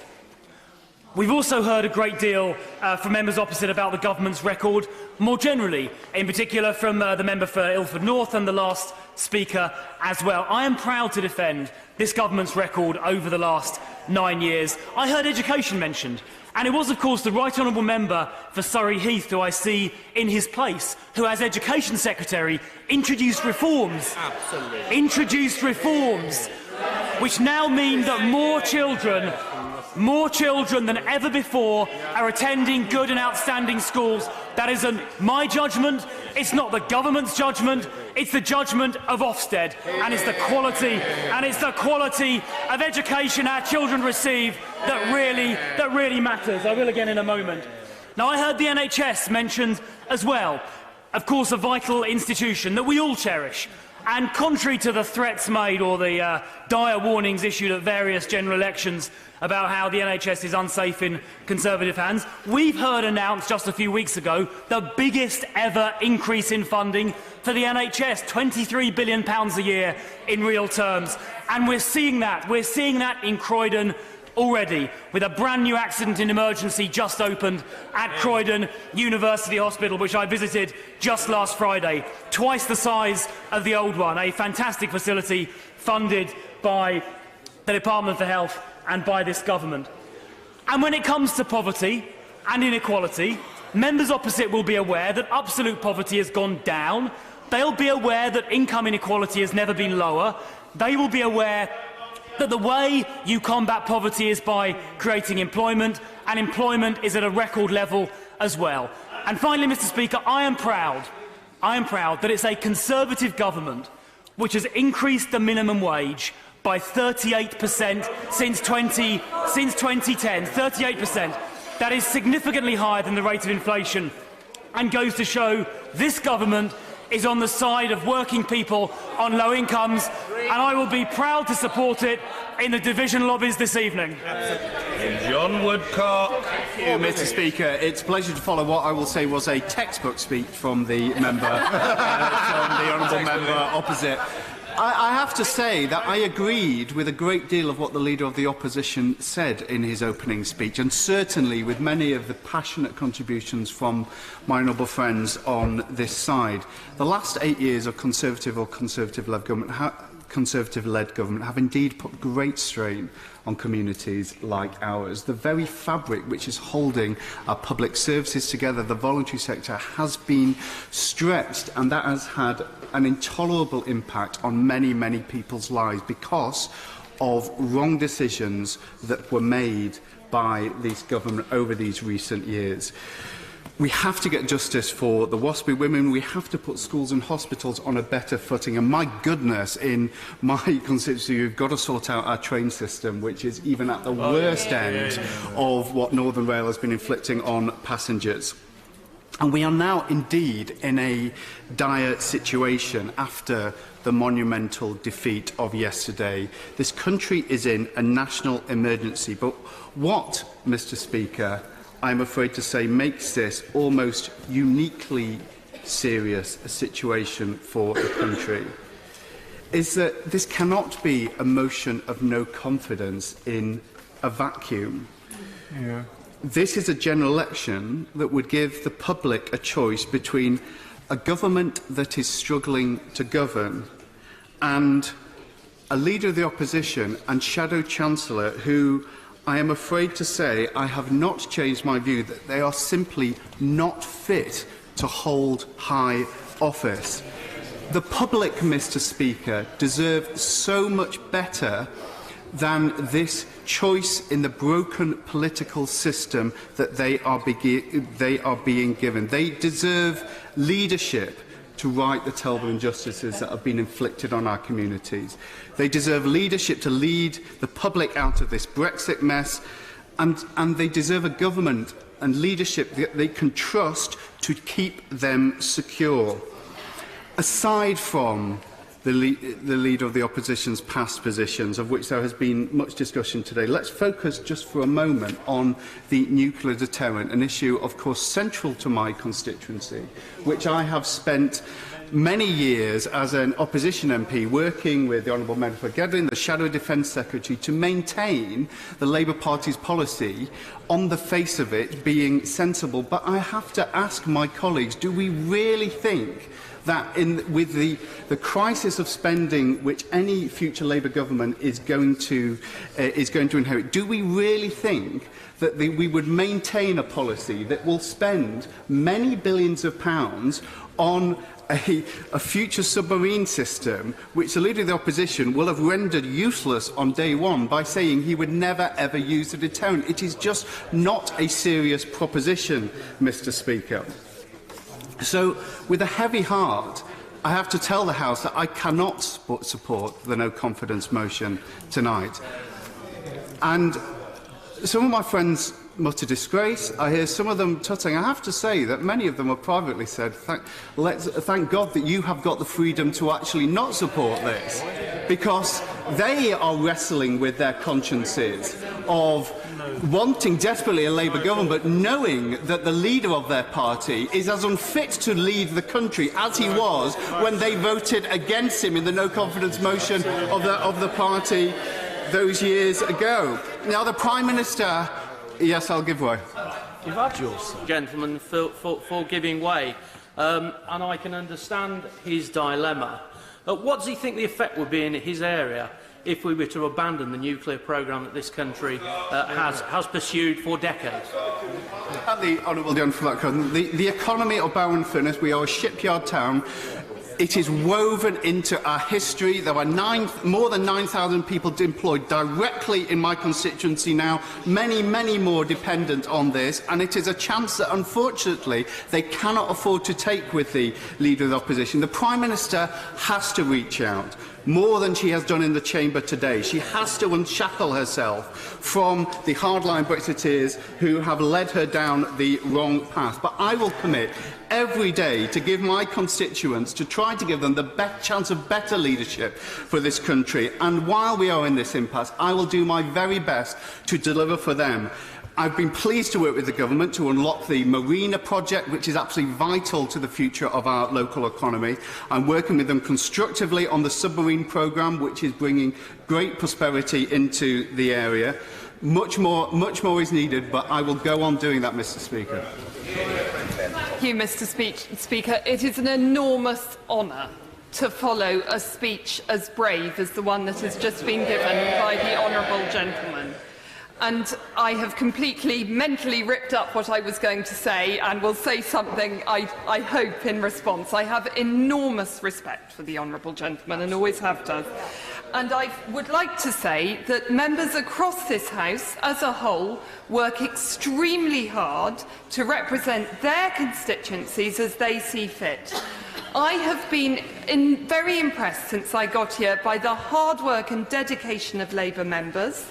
I have enjoyed the cross-party working in which I've been involved, most particularly in the justice sphere, where the Justice Select Committee has made real change to people's lives, and also in the area of early pregnancy loss and baby loss.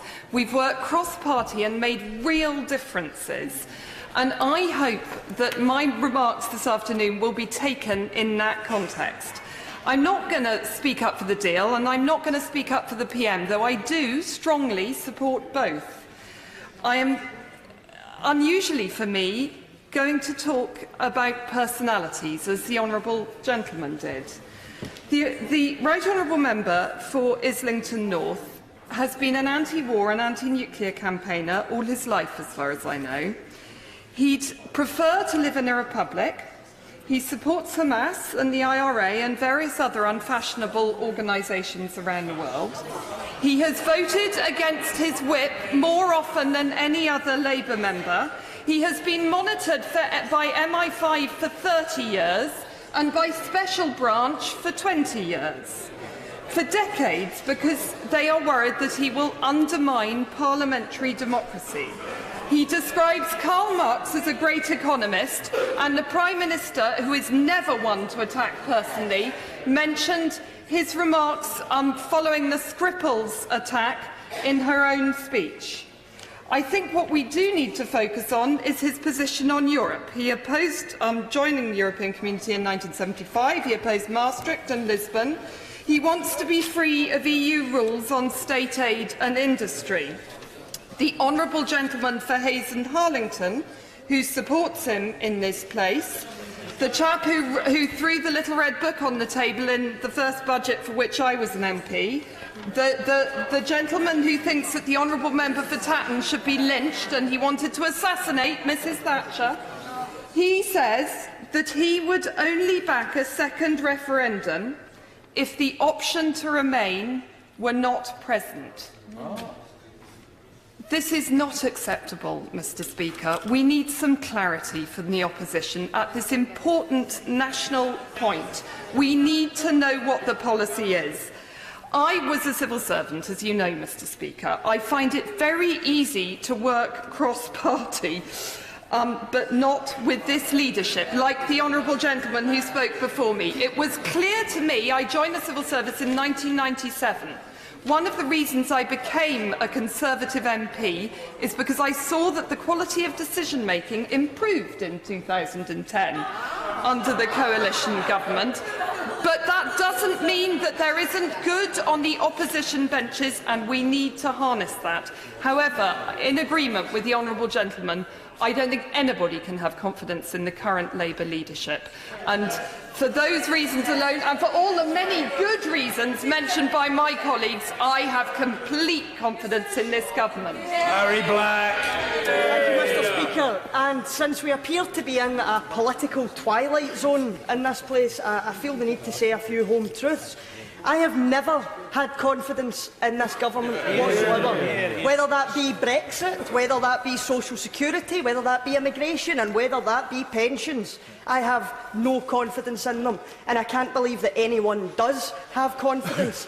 I have no confidence in the Prime Minister, because this is a Prime Minister who knew what the outcome of this vote on her deal would be, so much so that she delayed it, and then came back and acted like it was a surprise that it failed. All that happened is she wasted a month, and she did this in the full knowledge that time is running out. Now, regrettably, I actually have to say the same about the Leader of the Opposition, and I do say this sincerely. I can't get my head around how the Right Honourable Member has delayed calling for a vote of no confidence. He delayed it in the initial farce. He failed to support the vote of no confidence from SNP and other parties. And I find myself being left asking the same question. What good did it do? Because all that's happened is this lot have had another month in power. And I find myself questioning his logic of I'm waiting for the perfect moment, the opportune moment. Because I think we'll find at the end of this debate that moment has actually passed. Now, I sincerely hope that the Right Honourable Member, and Leader of the Opposition, will eventually come clean about whether he thinks this should be taken back to the people or not. Because this deadlock evasiveness cannot last, it cannot continue. People deserve better. And to be honest, we all deserve a better opposition. The only thing that I have any confidence in, quite frankly, Mr Speaker, is the people of Scotland. The wealth of talent, the wealth of intellect, the wealth of compassion that we have to offer the world. And I have no doubt that people in Scotland will be watching this entire farce back home and finding themselves reaching the conclusion that the only thing they can have confidence in is the ability of our country to look after ourselves a damn sight better than this place ever has. And if the government and the Prime Minister is truly meaning that she wants to reach out and cross-party support, then a good start would be listening to the will of the second largest nation in this United Kingdom and giving us the respect that we are due. David Ducate. Thank you much, Mr Speaker. I'm delighted to follow the honourable member for Paisley and Renfrewshire South. It's great to see her in her place. Might I say that, Mr. Speaker, you were absolutely right earlier to point out the exuberance on these benches earlier on during the speech by the Right Honourable Member for Roskilde and Lochaber. And I'm sure you'll understand the passion and the frustration that we feel sometimes when we hear the Honourable Members and Right Honourable Members opposite talking about the voice of Scotland and Scottish voices. Mr. Speaker, I am proud to be part of a 1,200% increase in Scottish seats represented on this side of the House in the government benches. Let there be no doubt I shall be voting tonight to support the Prime Minister and her government, and I welcome the opportunity to do so. It's clear that a third general election in the space of less than 4 years would not be in the national interest, especially at such a crucial time for the future of our country. And the truth is that an election would not solve anything. It would not give us certainty, it would not change the EU and their negotiating positions, and it would not change the choices before us. It would only be a recipe for delay and division. People across the country can see what is going on here. Politicians on the benches opposite seeking to exploit the issues of historic importance currently facing this country for party political advantage. The people in this country will have none of it. I will have none of it, and this House should have none of it. When I vote tonight, I will be voting as a unionist to support a government that has been resolutely committed to protecting our precious union. This Prime Minister and this government has stood up for the interests of the majority of Scots who voted to keep the United Kingdom together in 2014 and who still do not want another independence referendum. A majority of Scots, by the way, a similar percentage, about 56%, voted for parties committed to Brexit in the 2017 general election. Over the last 19 months, this government has consistently stood up to the grandstanding and grievance-mongering of the SNP and who does not speak for the whole of Scotland, as they would have us believe. And in Northern Ireland, the Prime Minister has, throughout this process, worked tirelessly to ensure that Northern Ireland remains a stable part of the United Kingdom. And I was glad to hear the Right Honourable Member for Belfast North express his support for the government in this motion. The contrast between the heartfelt and committed unionism of this government and the hopeless pandering of the Labour Party could not be clearer. We all know about the Leader of the Opposition's thoughts on Northern Ireland, but more and more Scottish unionists are now coming to recognise that they can no longer trust Labour to stand up for Scotland's place in the United Kingdom. As recently as September, the Leader of the Opposition equivocated on the possibility of doing a deal with the SNP and allowing Nicola Sturgeon to impose Indiref 2 on the Scottish people. I remind my English, Welsh and Northern Irish colleagues that this is not a specifically Scottish issue. It is all of our United Kingdom that the SNP wish to break apart. Time and time again, here and in Holyrood, Scottish Labour have sided with the SNP's attempts to use Brexit to undermine the Union. Only this government, a Conservative government, led by this Prime Minister, has a track record to be trusted on protecting our Union. And that, foremost in my mind, among 8.5 years of Conservative achievements in government, is why I shall be supporting the government tonight. Conclude. Thank you, Mr. Speaker. Sorry, just before I do pick the Right Honourable Lady's pardon, I should have announced that the Right Honourable Lady is the last speaker to be subject to the 4-minute limit, and then a 3-minute limit has to be introduced, as I'm seeking to accommodate as many colleagues as I can. And so the Honourable Gentleman from Dudley will be subject to the 3-minute limit. And fluid. Mr. Speaker, I'm going to read a letter from a constituent which I had this morning by email, a real person. Dear Anne Clwyd, I am your constituent and I'm deeply concerned at what Brexit uncertainty is already doing to our country. No form of Brexit commands a majority among politicians. There is only one sensible road left to pursue, and that is to take the decision back to the voters and let us decide. Parliament is deadlocked. The government's version of Brexit has failed and been rejected by Parliament. 2 years of uncertainty, divisive argument and no clear solutions to the country's biggest problems has got us nowhere. Best for Britain's new research, carried out in partnership with Hope Not Hate, proves 60% of people now want the final say on Brexit. Every